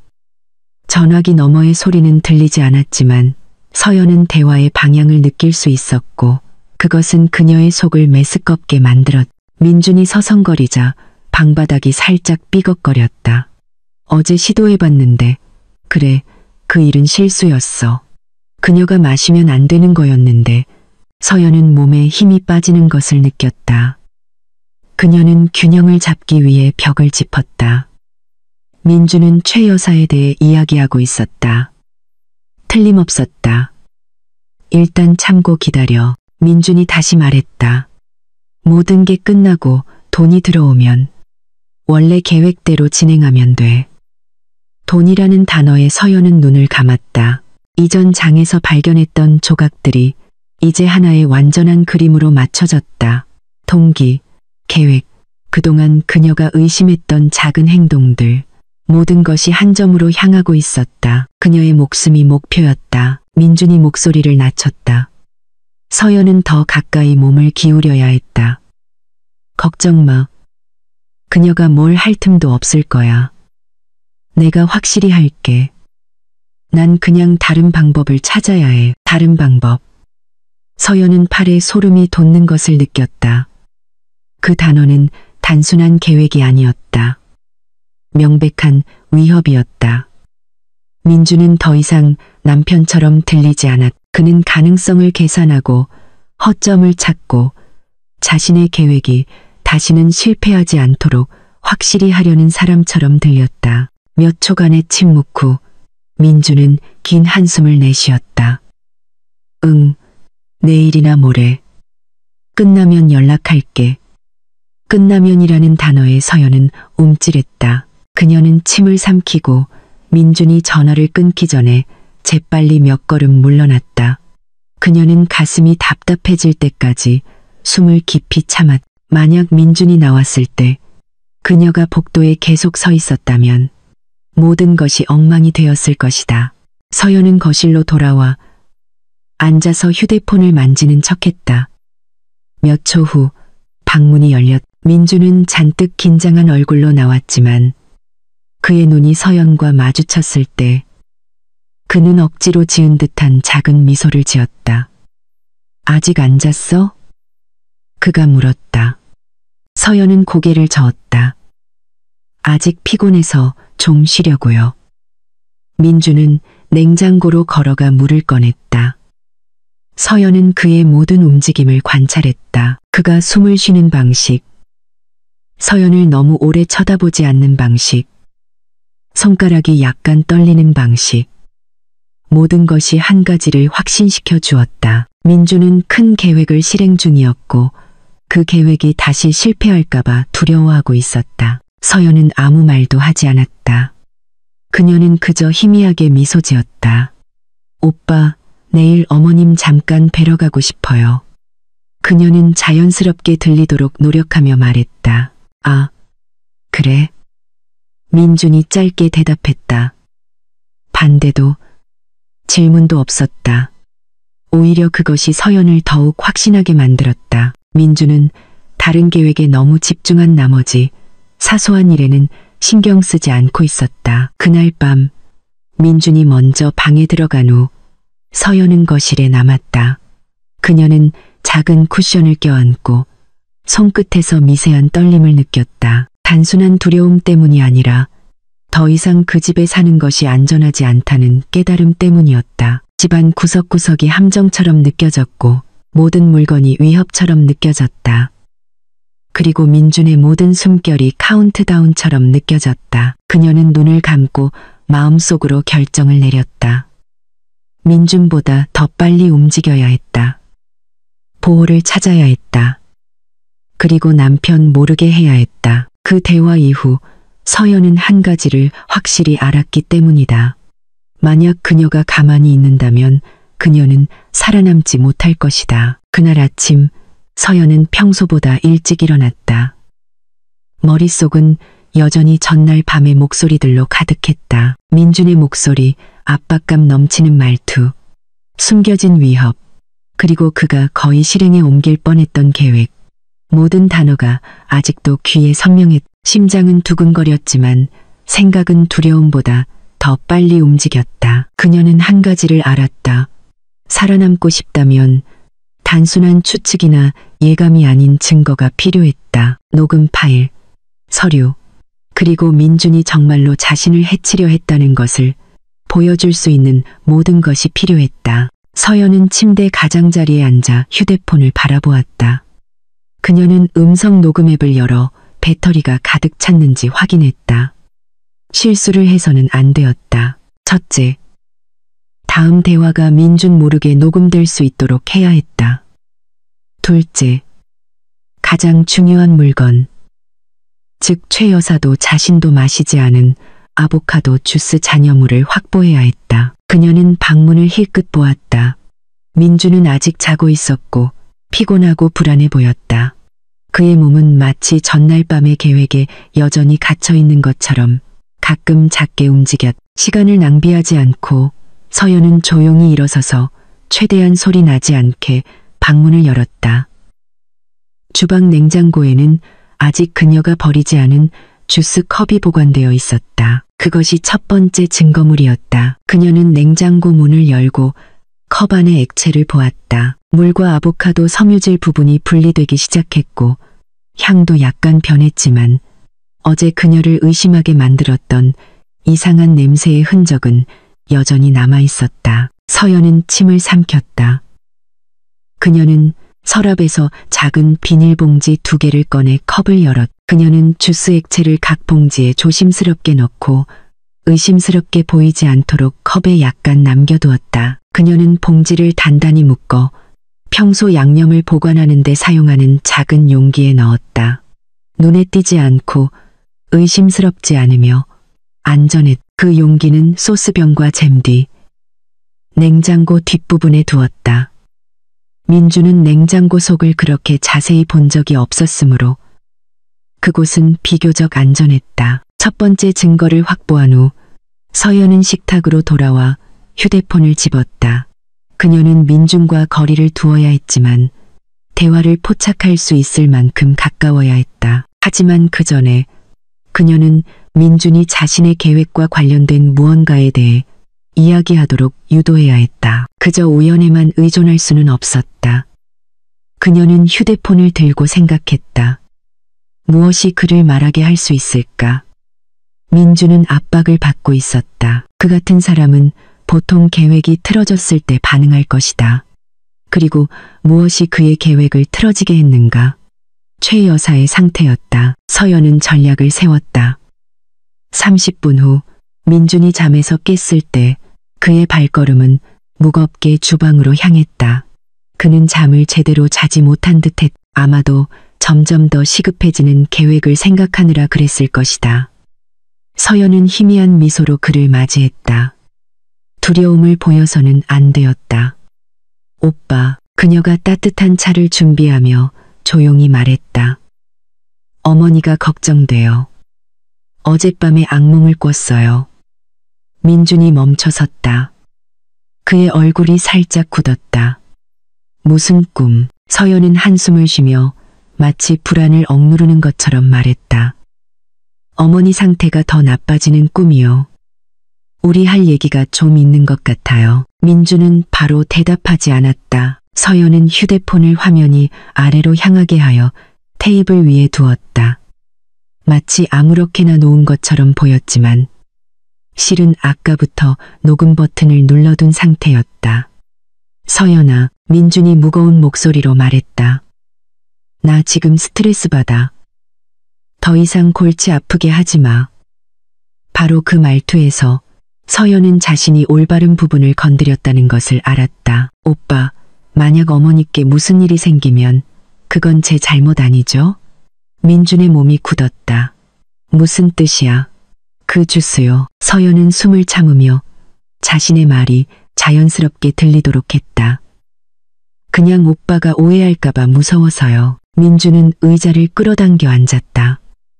그의 태도는 방어적인 것에서 경계하는 것으로 바뀌었다. 그때 어머니가 직접 마셨다고 했잖아. 그가 말했다. 네, 서연이 부드럽게 대답했다. 하지만 오빠가 요즘 좀 달라 보여요, 오빠. 무언가 숨기고 있는 것 같아서 무서워요. 민주는 부인하지 않았다. 그는 오히려 시선을 돌렸다. 서연은 그 변화를 읽었다. 그녀는 민준이 말해야 할지 말아야 할지 고민하고 있다는 것을 알았다. 그의 계획에서 오는 압박감, 최 여사의 상태, 모든 것이 그를 점점 더 좌절하게 만들었다. 그리고 좌절한 사람은 종종 말실수를 하기 마련이다. 서연아, 그가 천천히 말했다. 너는 가끔 너무 생각이 많아. 서연은 대답하지 않았다. 그녀는 그저 설명을 기다리는 척하며 쳐다봤다. 실은 이 녹음의 매 순간을 증거로 준비하고 있었지만 중요한 건 민준이 말을 이었다. 우리가 새로운 문제를 만들면 안 된다는 거야. 어제의 일은 이미 나를 충분히 골치 아프게 했어. 모든 게 계획대로 진행됐어야 했는데 그 문장, 계획대로, 즉시 녹음 파일에 담겼. 그녀의 심장은 두근거렸지만 얼굴은 침착했다. 오빠, 무슨 계획이 있어요? 서연이 혼란스러운 척 물었다. 민주는 즉시 자신이 너무 많이 말했다는 것을 깨달았다. 아니, 내 말은 재정계획, 가족계획, 그런 것들 말이야. 그는 재빨리 일어나 물을 마시고 대화를 이어가지 않은 채 주방을 떠났다. 하지만 서연에게는 그의 말이 이미 충분했다. 불완전했지만 민준이 계획이라고 부르는 무언가를 실행하고 있다는 것을 보여주기에 충분했다. 민준이 화장실에 들어간 후 서연은 휴대폰을 집어 녹음을 중단했다. 그녀는 오디오 시파와 같은 모호한 이름으로 저장했다. 그리고 그녀는 냉장고로 걸어가 주스 샘플이 안전한지 확인했다. 모든 것이 제자리에 있는 것을 확인한 후 그녀는 한 가지를 깨달았다. 그녀는 움직이기 시작했다. 증거를 수집하기 시작했다. 단계를 계획하기 시작했다. 하지만 가장 중요한 것은 그녀가 반격을 시작했다는 것이다. 그리고 그 순간부터 되돌아갈 길은 없었다. 서연은 살아남고 싶다면 민준보다 몇 걸음 앞서 계속 생각해야 했다. 이제 집은 조용한 전쟁터로 변해 있었다. 그날 오후 서연의 집 거실 공기는 몇 시간 전보다 더 차분하게 느껴졌다. 갑자기 쓰러진 최 여사로 인한 공황 상태가 지나고 이제 분위기는 진정되기 시작했다. 화상 통화로 진찰한 의사는 최 여사의 상태가 괜찮으며 단지 육체적 피로와 쌓인 스트레스 때문이라고 말했다. 하지만 그럼에도 불구하고 서연은 걱정을 떨칠 수 없었다. 그녀는 소파 한쪽에 앉아 천천히 눈을 뜨는 최 여사를 지켜보았다. 눈꺼풀이 떨리다가 마침내 주위를 둘러보았다. 숨은 길고 긴 여행에서 막 돌아온 사람처럼 느렸다. 어머님. 서연이 거의 속삭이듯 불렀다. 최 여사는 눈을 깜박였다. 서연아, 여기가 어디니? 그녀가 쉬어 잠긴 목소리로 나지막이 물었다. 저희 집이에요, 어머님. 아까 돌아가시려다 쓰러지셨어요. 정말 무서웠어요. 서연이 안도감을 숨기지 못하며 대답했다. 최 여사가 무슨 일이 있었는지 기억해내기까지는 몇 초가 걸렸다. 그녀는 관자놀이를 마사지하며 깊은 혼란에 빠진 표정을 지었다. 아이고, 내가 왜 그렇게 쓰러졌을까? 그녀는 자신에게 더 가깝게 중얼거렸다. 그때는 그냥 좀 어지러웠을 뿐인데 서연은 고개를 저었. 어머님, 너무 피곤하셔서 그래요. 어제부터 걱정이 많아 보이셨어요. 최 여사는 희미하게 미소 지었다. 자신을 위로하기보다는 다른 사람을 안심시키려는 듯한 미소였다. 그녀는 소파 등받이에 기대어 긴 숨을 들이쉬었다가 무겁게 내뱉었다. 미안하다. 폐를 끼쳤구나. 그녀가 나지막이 말했다. 어머님, 그런 말씀 마세요. 오히려 제가 걱정이죠. 어머님은 제게 친어머니 같으신걸요. 최 여사의 눈빛이 부드러워졌다. 그 시선에는 따뜻함과 동시에 슬픔이 서려 있었다. 아마도 오랫동안 간직해온 감사함과 죄책감이 뒤섞인 감정일 것이다. 잠시의 침묵 후 서연은 그동안 참아왔던 질문을 하기로 결심했다. 어머님, 사실 무슨 생각을 하고 계셨어요? 왜 그렇게 힘들어 보이세요? 혹시 민준 오빠 때문인가요? 그 질문에 최 여사는 말이 없었다. 담요 끝을 만지작거리던 손이 움직임을 멈췄다. 그녀는 천천히 고개를 숙였다. 서연아, 내가 혼자 간직한 게 많단다. 아마 나는 민준이가 언젠가는 변할 거라고 너무 믿었나 보다. 서연은 침을 삼켰다. 변하다니요. 어머님, 최 여사는 힘없이 고개를 끄덕였다. 그래, 어릴 때부터 민준이는 똑똑한 아이였어. 하지만 예전부터 나를 두렵게 했던 성격이 하나 있었지.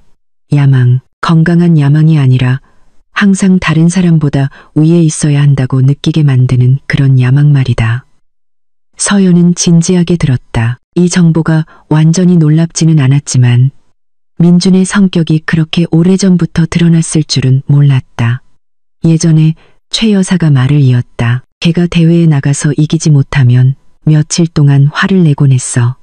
결과에 실망해서가 아니라 자기보다 더 뛰어난 사람이 있다는 걸 받아들이지 못해서였지. 애 아빠는 그냥 두면 저절로 나아질 거라고 했지만 사실은 그렇지 않았어. 서연은 고개를 숙였다. 민준과 사귀는 동안 겪었던 몇몇 사건들이 더 이해가 되기 시작했다. 자신보다 아래라고 생각하는 사람을 대하는 방식, 독단적으로 결정하는 방식, 관심을 요구하는 방식. 이 모든 것이 오랫동안 키워온 뿌리에서 흘러나온 것 같았다. 그래서 그동안 어머님 혼자 끙끙 앓으셨군요. 서연이 낮은 목소리로 물었다. 최 여사는 이번에는 더 씁쓸한 미소를 지었다. 이 모든 게 내 탓이라고 하면 아마 맞을 거야. 내가 너무 자주 눈을 감아줬어. 나는 그의 야망이 좋은 방향으로 이끌릴 수 있다고 생각했지. 조금만 방향을 잡아주면 된다고 생각했는데 오히려 더 나빠졌구나. 서연이 천천히 말을 이었다. 네. 최 여사는 힘없이 고개를 끄덕였다. 특히 청소년이 된 후에는 자기가 항상 더 우월해야 한다고 느끼기 시작했어. 그리고 어른이 되어서는 강요하기만 하면 무엇이든 얻을 수 있다는 걸 배웠지. 씁쓸한 감정이 서연의 가슴을 스쳤지만 그녀는 침착함을 유지했다. 이것은 비난이 아니라 이해의 문제라는 것을 알았다. 어머님, 민준 오빠가 저를 힘들게 한 건 사실이에요. 서연이 부드럽게 말했. 하지만 저는 한 번도 어머님을 탓한 적 없어요. 최 여사는 그 말에 진심으로 감동한 듯 서연을 바라보았다. 고맙다, 얘야. 나는 항상 네가 그의 성격 때문에 상처받을까봐 두려웠어. 하지만 네가 이렇게 말해주니 마음이 놓이는구나. 서연은 마음이 찡했지만 미소를 지었다. 솔직히 말하면 최 여사가 말을 이었다. 아까 내가 쓰러진 건 단지 피곤해서만은 아니었어. 네가 예전에 이야기했던 일을 다시 겪어야 한다는 생각에 정말 두려웠기 때문이야. 그리고 내가 그 원인이 되고 싶지 않았어. 서연은 최 여사의 손을 잡고 부드럽게 감쌌다. 어머님은 절대 원인이 아니세요. 항상 제 곁에 있어 주셨잖아요. 그것만으로도 충분해요. 최 여사의 눈가에 눈물이 고였지만 그녀는 그것이 흐르지 않도록 참았다. 너는 착한 아이야, 서연아. 민준이가 너의 반만이라도 닮았더라면. 죄송해요, 어머님. 하지만 저는 각자 자기 길이 있다고 믿어요. 민준 오빠도 마찬가지고요. 저는 단지 언젠가 그 사람이 인생이 다른 사람을 이기는 것이 아니라는 걸 깨닫길 바랄 뿐이에요. 최 여사는 고개를 끄덕였다. 나도 그러길 바란다. 다시 침묵이 흘렀지만 이번에는 더 평화롭게 느껴졌다. 이전과 같은 긴장감은 없었. 오랫동안 각자의 감정을 억누르던 두 사람이 서로를 이해하는 시간이었다. 서연은 최 여사의 담요를 정리하고 조용히 일어섰다. 어머님, 좀 쉬세요. 제가 따뜻한 차 한 잔 타올게요. 최 여사는 부드럽게 미소 지었다. 고맙다, 얘야. 서연이 주방으로 걸어갈 때 최 여사는 눈물이 글썽한 눈으로 그녀의 뒷모습을 바라보았다. 오랫동안 느껴보지 못했던 안도감이 밀려왔다. 어쩌면 이것이 그녀가 처음으로 두려움 없이 민준에 대해 솔직하게 이야기한 것일지도 모른다고 생각했다. 그리고 왠지 모르게 처음으로 희망이 느껴졌다. 민준을 위한 희망이 아니라 자기 자신을 위한 더 이상 책임질 수 없는 짐을 짊어지지 않고 더 평온한 삶을 위한 희망이었다. 하늘이 어둑해질 무렵 서연이 집 앞에 도착했다. 현관등은 켜져 있었지만 분위기는 평소보다 더 무겁게 느껴졌다. 그녀는 문을 열기 전에 긴 숨을 들이쉬며 감정이 오르락내리락 했던 최 여사와의 긴 대화 후 마음을 다잡으려 했. 안으로 들어서자 집은 매우 깔끔한 상태였다. 너무 깔끔했다. 거실 의자는 마치 정밀하게 배열된 것 같았고 TV 리모컨은 테이블 위에 수직으로 놓여 있었다. 그리고 민주는 소파에 등을 곧게 펴고 앉아 두 손을 가슴 앞에서 맞잡고 있었다. 그 앉은 자세 자체가 그가 서연을 기다리고 있었다는 신호 같았. 조용히 기다리는 것이 아니라 더 어두운 무언가를 품고서. 서연이 문을 닫자 민준의 시선이 천천히 올라왔다. 늦게 왔네. 그가 건조하게 말했다. 화난 것은 아니었지만 차가웠다. 서연은 침을 삼켰다. 아까 어머님이 쓰러지셔서. 그래서 쓰러지셨다고? 민준이 말을 끊었다. 그의 눈썹이 살짝 올라갔지만 걱정 때문이 아니라 의심 가득한 호기심에 가까웠다. 어머님 모셔다 드린다고 했지. 쓰러지셨다는 얘기는 없었잖아. 서연은 입을 열었지만 말이 막혔다. 민주는 이미 일련의 질문들을 준비해두고 있었다. 그녀는 남편의 눈빛에서 그것을 볼 수 있었다. 제 말은 어머님이 갑자기 어지러워하셔서 일단 저희 집으로 모시고 와서 잠시 쉬게 해드렸어요. 지금은 괜찮아지셨어요.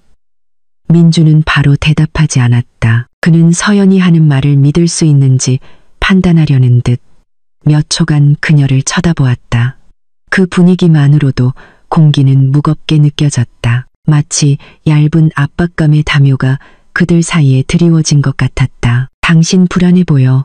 그가 마침내 말했다. 그의 목소리는 낮았다. 뭔가 숨기는 거 있지. 서연은 침착함을 유지하려 했었다. 아니에요, 오빠. 민주는 희미하게 미소 지었다. 그 미소는 그가 다른 사람보다 우위에 있다고 느낄 때를 제외하고는 절대 나타나지 않는 미소였다. 내가 당신 거짓말하는 거 싫어하는 거 알 텐데. 오빠, 저는 왜 어머님이 쓰러지셨을 때 나한테 바로 연락 안 했어? 민준이 고개를 기울였다. 아니면 일부러 내가 모르게 하려고 한 거야? 서연의 심장이 더 빨리 뛰었지만 그녀는 목소리 톤을 안정적으로 유지하려 했었다. 그때는 경황이 없었어요. 제 정신은 온통 어머님을 돕는 데 쏠려 있었어요. 게다가 오빠는 바쁠 거라고 생각했고요. 민준이 일어섰다. 그의 움직임은 느렸다. 신체적으로 위협적이지는 않았지만 서연으로 하여금 주위 공간이 좁아지는 것을 느끼게 하기엔 충분했다. 오히려 무슨 일이 있으면 나한테 먼저 알려야지. 그가 다가오며 말했다. 나는 내 남편이잖아. 우리 가족에게 무슨 일이 일어나는지 알고 싶은 건 당연한 거야. 그의 말은 타당하게 들렸지만 그 안에 담긴 압박은 미묘하면서도 매우 뚜렷했다. 나는 항상 먼저 알아야 하는 사람이고 그렇지 않으면 그것은 잘못된 것이다라는 암묵적인 메시지가 분명했다. 서연은 무의식적으로 반걸음 물러섰다. 오빠, 제가 숨기는 건 아무것도 없어요. 그녀가 조용히 반복했다. 저는 그냥 피곤할 뿐이에요. 피곤하다고? 민준이 작은 웃음을 참았. 당신 요즘 자주 피곤해하네. 서연은 고개를 숙였다. 이것은 논평이 아니라 교묘하게 포장된 비난이라는 것을 알았. 민준은 그녀의 얼굴을 살피더니 서연을 침묵하게 만드는 질문을 던졌다. 어머니랑 내 얘기했지? 그 질문은 날카로웠다. 크지는 않았지만 마치 무언가에 가슴을 맞은 듯했다. 민주는 이제 그녀와 단 한 걸음 거리에 서 있었. 공기의 긴장감을 느낄 만큼 가까이. 오빠, 저희는 그냥 평범한 대화를 나눴을 뿐이에요. 평범한 대화? 민준이 반복했다. 그의 목소리는 조용했지만 그만큼 찌르는 듯했다. 나는 알아. 어머니는 나에 관한 것이라면 뭐든지 과장하는 걸 좋아하시지. 당신 분명 이것저것 들었을 거 아니야? 아니에요. 오빠. 서연이 재빨리 대답했다. 너무 빨랐다. 그리고 민주는 그것을 포착했다. 그는 이번에는 더 희미하고 더 위험한 미소를 지었다. 있잖아. 서연아. 나는 뭔가 잘못됐다는 걸 느낄 수 있어. 당신은 다른 얼굴로 집에 돌아왔어. 마치 내가 모르는 무언가를 아는 것처럼. 서연은 한숨을 쉬며 명료하게 생각하려 했었다. 그녀는 오늘 밤이 큰 싸움으로 번지는 것을 원치 않았다. 저는 그냥 어머님이 걱정될 뿐이에요. 퍼무는 듯이고 그냥 어머님이 걱정될 뿐이에요. 그게 다예요, 오빠. 너무 이것저것 짐작하지 마세요. 민주는 그녀를 오랫동안 쳐다보았다. 마치 눈빛만으로 서연의 생각을 꿰뚫으려는 듯했다. 알았어. 그가 마침내 말했다. 약간 뒤로 물러서며 네가 그렇게 말한다면 믿을게. 하지만 서연은 민준이 그 말을 한 것이 정말로 믿어서가 아니라 서연을 계속 감시받고 있다는 느낌을 주기 위해서라는 것을 알았다. 그는 자신이 많은 것을 알고 있다는 것을 보여주고 싶어 했다. 실제로는 아무것도 모르면서. 민주는 식탁으로 가서 빈 컵을 들고 돌아보지 않고 말했다. 내일은 어디 가기 전에 나한테 먼저 말해. 이런 일이 반복되는 건 원치 않아. 그 말투는 크지 않았지만 매우 구속력이 있었다. 마치 갑자기 집안의 일상에 끼워 넣어진 새로운 규칙 같았다. 논의되지 않고 단지 선포된 규칙. 서연은 자신의 손가락을 꽉 쥐었다. 알았어요, 오빠. 우리는 서로 믿어야 해. 민준이 컵에 물을 따르며 덧붙였. 그리고 그러기 위해서는 당신이 나한테 항상 솔직해야 해. 집안 분위기는 더욱 고요해졌다. TV는 소리 없이 켜져 있었고 거실 불빛은 더 날카롭게 느껴졌다.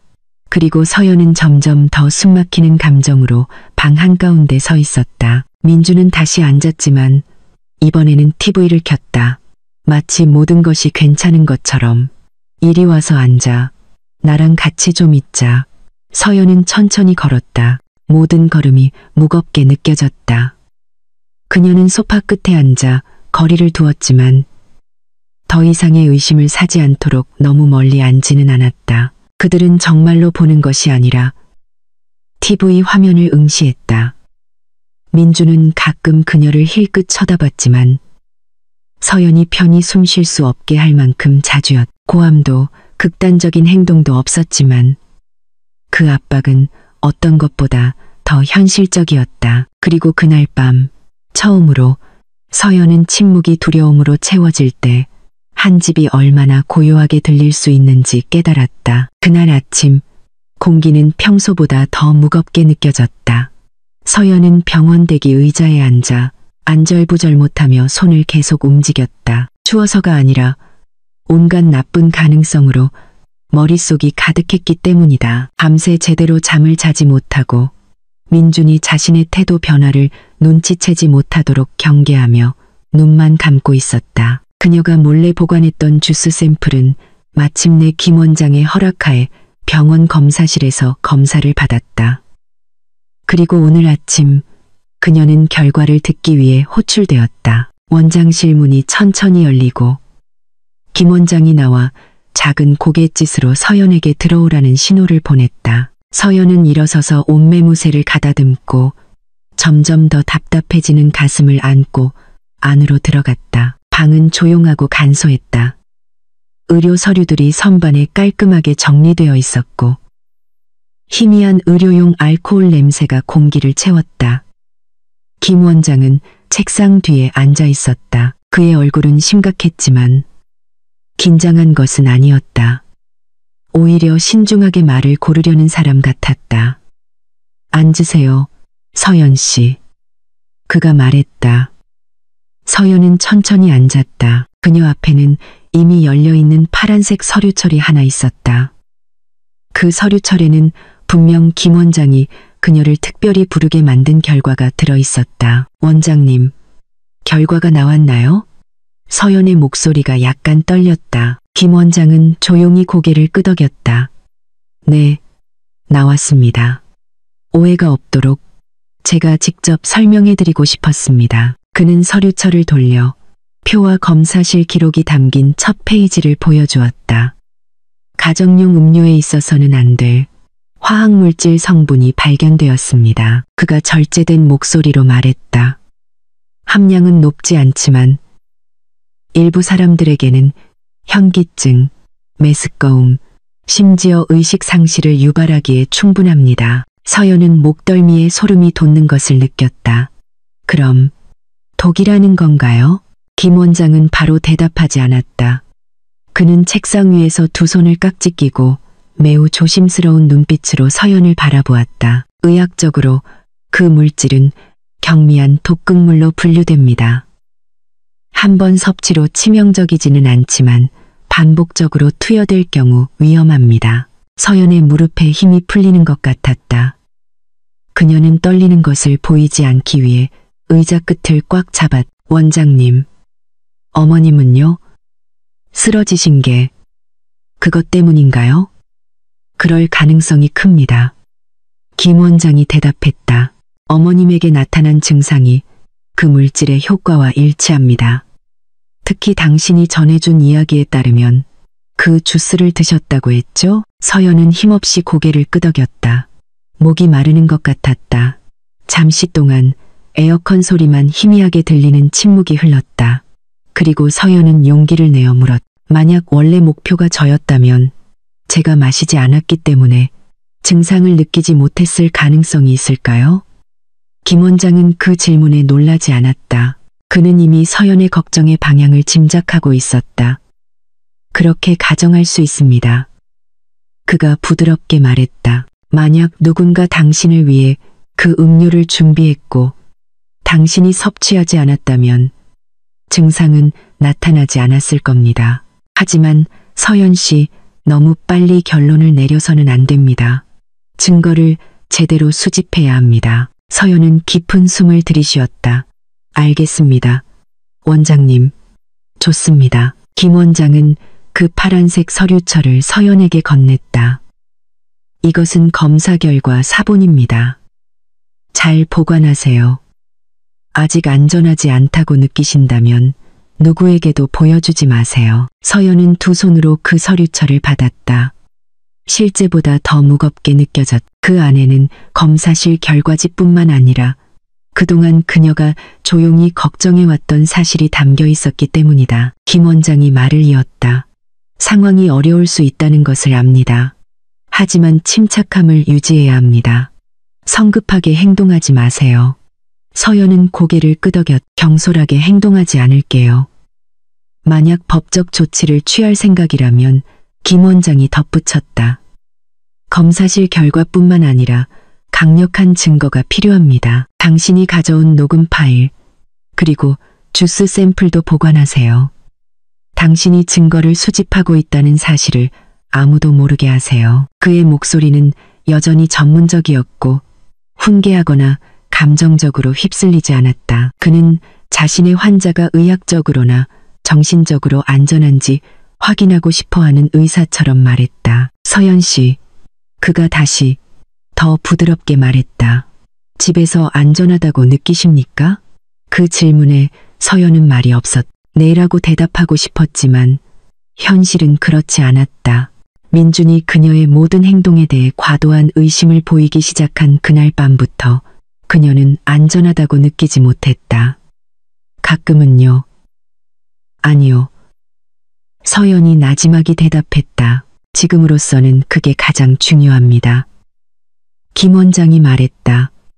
당신의 불안함이 집에 있는 사람을 의심하게 만들 수 있습니다.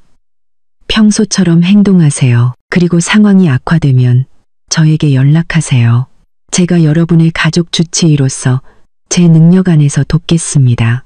그 말은 영웅적인 약속도 극적인 구조도 아니었다. 단지 자신의 역할의 경계를 지키는 의사의 전문적인 약속이었다. 서연은 약간의 도움을 받은 듯 고개를 끄덕였다.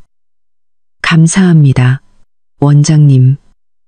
이 모든 도움에 정말 감사드립니다. 천천히 하세요, 서연 씨. 당신이 위험에 빠지지 않도록요. 서연은 일어서서 숨을 고른 후 가방에 넣기 전에 파란색 서류철을 정리했다. 그녀가 원장실 문을 열었을 때 그녀 안에서 다른 감정이 스며들었다. 두려움, 안도감, 그리고 쓰라린 현실에서 자라난 용기가 뒤섞인 감정이었다. 그녀는 원장실을 나서며 이 모든 것이 시작된 이후 처음으로 한 가지를 확실히 알았다. 진실은 더 이상 추측이 아니었다. 이제 그녀는 그 증거를 손에 쥐고 있었고 다음 단계는 매우 신중하게 취해져야 했다. 그날 오후 하늘은 우울해 보였다. 마치 검사실 결과가 담긴 파란색 서류철을 바라보며 방에 앉아있는 서연의 마음을 따라가는 듯했다. 햇빛은 커튼 틈으로 아주 조금만 들어와 방을 어둡고 설명하기 힘든 압박감으로 가득 채웠다. 민준과 함께 산 이후 처음으로 그 방은 낯선 장소처럼 느껴졌다. 그녀는 서류철을 천천히 닫고 방구석의 작은 책상 위에 놓았다. 바로 옆에는 민준의 대화가 녹음된 휴대폰이 있었다. 며칠 전 밤에 그녀가 몰래 녹음한 것이었다. 그리고 아래 서랍에는 그녀의 이름으로 된 보험 서류가 보관되어 있었다. 만약 그녀에게 무슨 일이 생긴다면 자동으로 거액의 돈이 민준에게 흘러 들어갈 것이었다. 이 세 가지 증거 녹음, 서류, 검사 결과는 그녀가 취할 행동의 기반이었다. 서연은 모든 서류를 다시 훑어보며 모든 것이 완벽한지 확인했다. 단 하나의 실수라도 모든 계획을 망칠 것이라는 것을 알았다. 더 나쁘게는 피할 수 없는 위험에 처할 수도 있었다. 그녀는 휴대폰을 켜고 민준의 음성 녹음을 다시 틀었다. 듣는 모든 문장이 소름을 돋게 했다. 민준의 목소리는 차갑고 계산적이며 전혀 죄책감을 보이지 않았다. 딱 맞는 순간만 기다리면 되라는 문장이 귀에 맴돌며 시간이 그녀 편이 아니라는 것을 상기시키는 듯했다. 서연은 녹음을 껐다. 더 이상 듣고 싶지 않았다. 하지만 모든 것을 기억해야 했다. 그녀는 커튼 주름 뒤에 숨겨둔 작은 메모를 꺼냈다.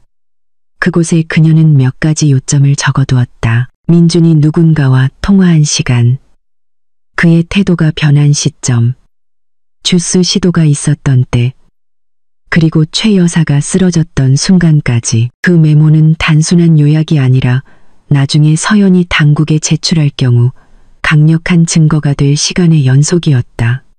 하지만 아직은 때가 아니었다. 아직은 서연은 민준이 상황을 뒤집을 기회가 없을 때 적절한 순간을 기다려야 했다. 저녁 무렵 서연은 평범한 태도로 방을 나섰다. 그녀는 중요한 것을 숨기고 있지 않은 것처럼 표정을 무표정하지만 차분하게 유지하는 법을 배웠다. 거실에서 TV를 보던 민준은 서연이 지나가자 즉시 고개를 돌렸다. 아까부터 계속 방에만 있네. 민준이 가볍게 들리는 목소리로 물었지만 서연은 그 이면의 불성실함을 감지할 수 있었다. 응, 그냥 피곤해서. 서연이 작은 미소로 대답했다. 병원에서도 제대로 못 쉬었거든. 민준은 고개를 끄덕이고 다시 TV 화면을 쳐다봤다. 내일 출근 안 해? 당분간은 어머니 관련해서 처리할 일이 좀 있어서. 그가 중얼거렸다. 그 짧은 대답은 오히려 서연에게 민준이 그녀의 모든 행동을 주시하고 있다는 확신을 주었다. 하지만 이상하게도 그는 더 이상 아무것도 묻지 않았다. 마치 서연이 자신의 계획을 짐작하지 못하고 있다는 것을 확인하려는 듯했다. 서연은 주방으로 걸어가 음료를 준비하는 척했다. 실은 멀리서 민준의 행동을 살피고 싶었을 뿐이다. 며칠간의 긴장 끝에 그녀는 패턴을 인식하기 시작했다. 민준이 너무 오래 조용할 때 그것은 그가 새로운 단계를 계획하고 있다는 의미였다. 하지만 오늘 밤 민준의 얼굴은 매우 편안했다. 너무 편안했다. 그리고 바로 그것이 서연을 더욱 경계하게 만들었다. 그녀는 물 한 잔을 들고 거실로 돌아왔다. 오빠, 물 마실래요? 그녀가 평범한 목소리로 물었다. 아니, 민준이 돌아보지도 않고 대답했다. 그날 밤의 모든 작은 상호작용을 서연은 기억 속에 기록했다. 그녀는 민준이 모든 것이 정상적으로 진행되고 있다고, 자신이 여전히 민준의 통제하에 있다고, 자신이 여전히 남편을 의심하지 않는 여자라고 느끼게 해야 했다. 하지만 현실은 그녀가 보이지 않는 전쟁을 계획하고 있었고 이기기로 결심했다는 것이었다. 밤이 깊어지자 서연은 다시 방으로 들어갔다. 그녀는 탁상 램프를 켜고 긴 숨을 들이쉬었다. 서랍 앞에는 작은 가방이 하나 있었다. 모든 증거를 보관하기 위해 특별히 준비한 가방이었다. 그녀는 조심스럽게 파란색 서류철에 담긴 검사 결과, 플래시 드라이브에 백업한 음성 녹음, 보험 서류, 그리고 직접 쓴 타임라인 노트를 넣었다. 그녀는 그 가방을 민준이 거의 만지지 않는 오래된 옷더미 아래에 숨겼다. 이것만으로는 부족해. 서연은 자신에게 속삭였다. 그녀는 휴대폰을 들고 추가 잠금 설정을 했다. 새로운 피, 새로운 패턴, 그리고 증거 파일은 숨겨진 폴더에 숨겼다. 심지어 안전한 곳에서만 접속하는 이메일의 백업을 하나 더 만들었다. 어떤 위험도 감수할 수 없었다. 서연의 큰 계획은 단순했지만 매우 치밀했다. 1. 완벽한 증거를 수집한다. 2. 최 여사의 상태가 안정되어 핵심 증인이 될 수 있을 때까지 기다린다. 3.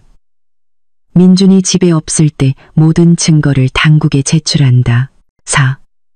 민준이 모든 것을 깨닫기 전에 자신이 안전한 위치에 있도록 한다. 그녀는 각 단계를 작은 종이에 적고 여러 조각으로 찢어 뒤뜰 쓰레기통에 버렸다. 어떤 흔적도 남아서는 안 되었다. 자정이 가까워질 무렵 서연은 민준의 발소리가 다가오는 것을 들었다.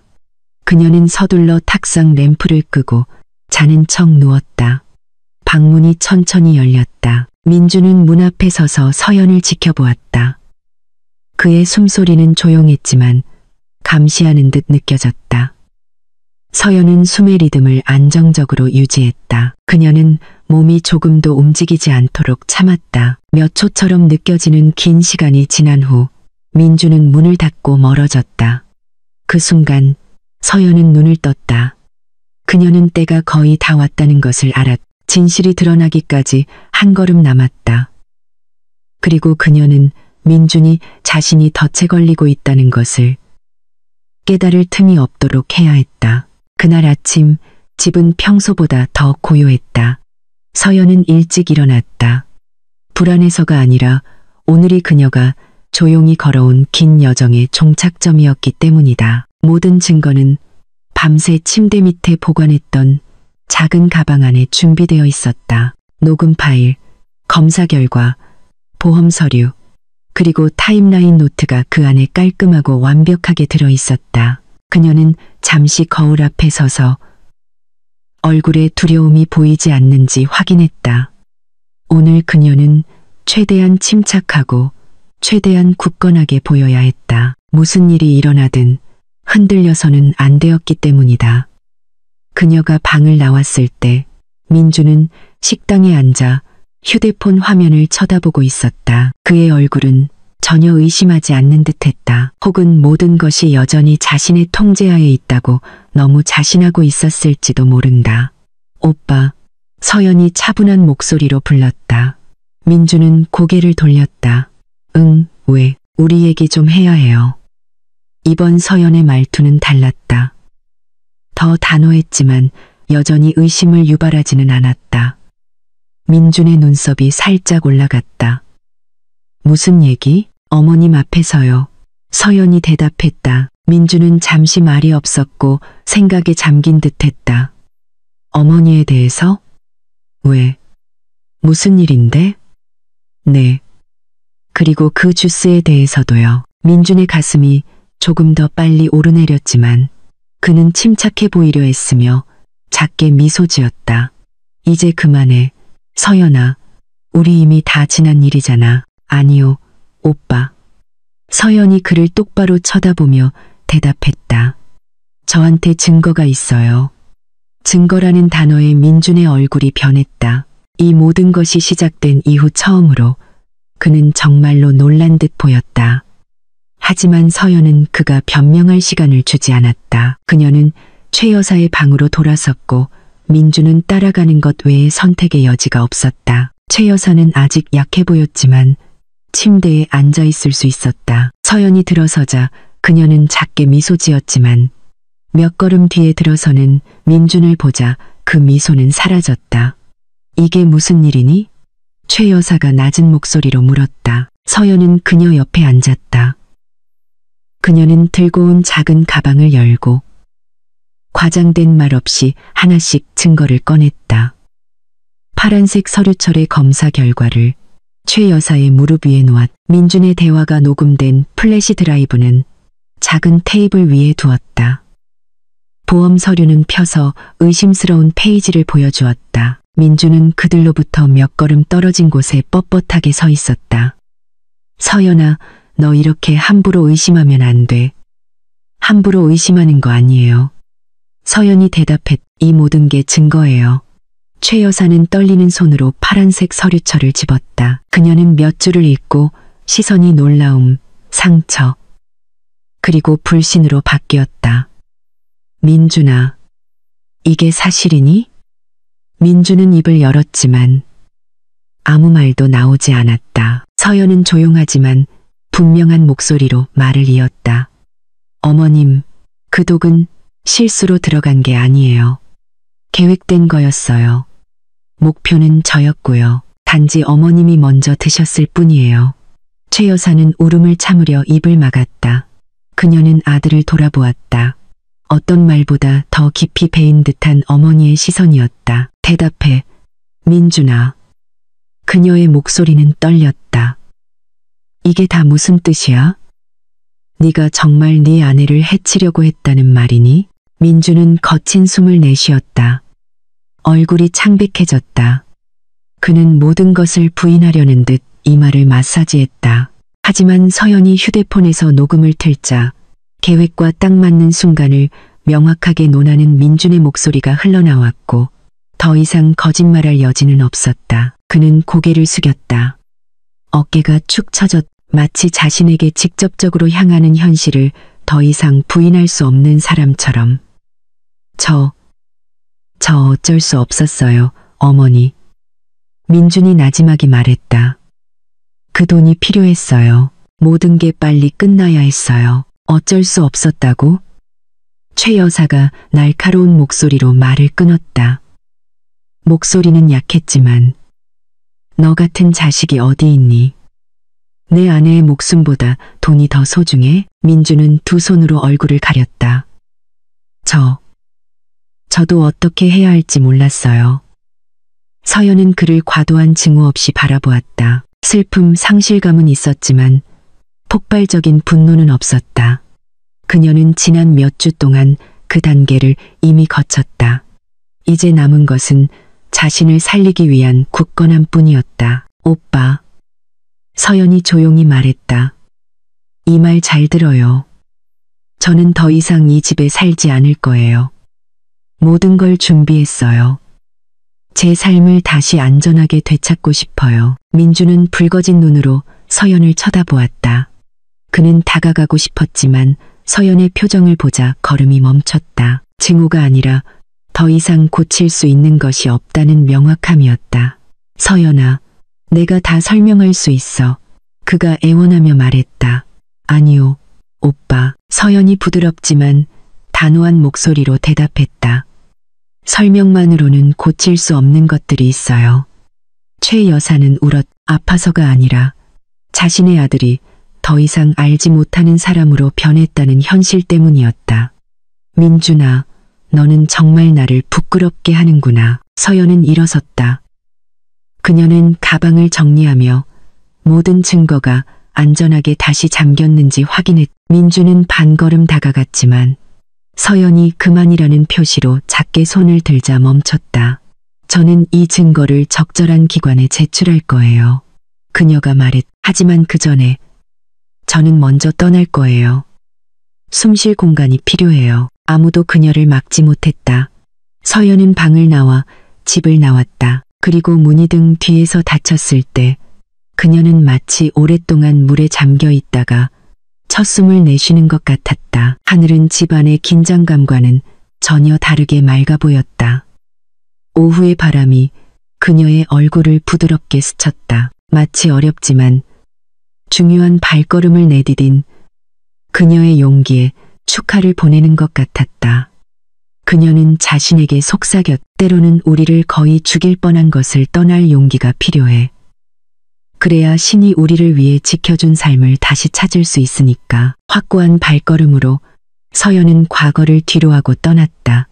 그리고 더 평화로운 미래를 위한 문을 열었다.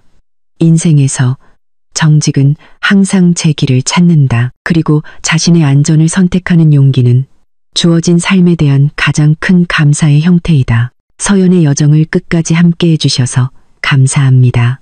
이 이야기가 마음의 평온은 비록 무겁게 느껴지더라도 올바른 결정을 내리는 용기에서 온다는 교훈을 주었기를 바랍니다. 이 이야기가 마음에 드셨고 다른 드라마틱한 이야기들을 계속 보고 싶으시다면 새로운 에피소드를 놓치지 않도록 구독을 잊지 마세요.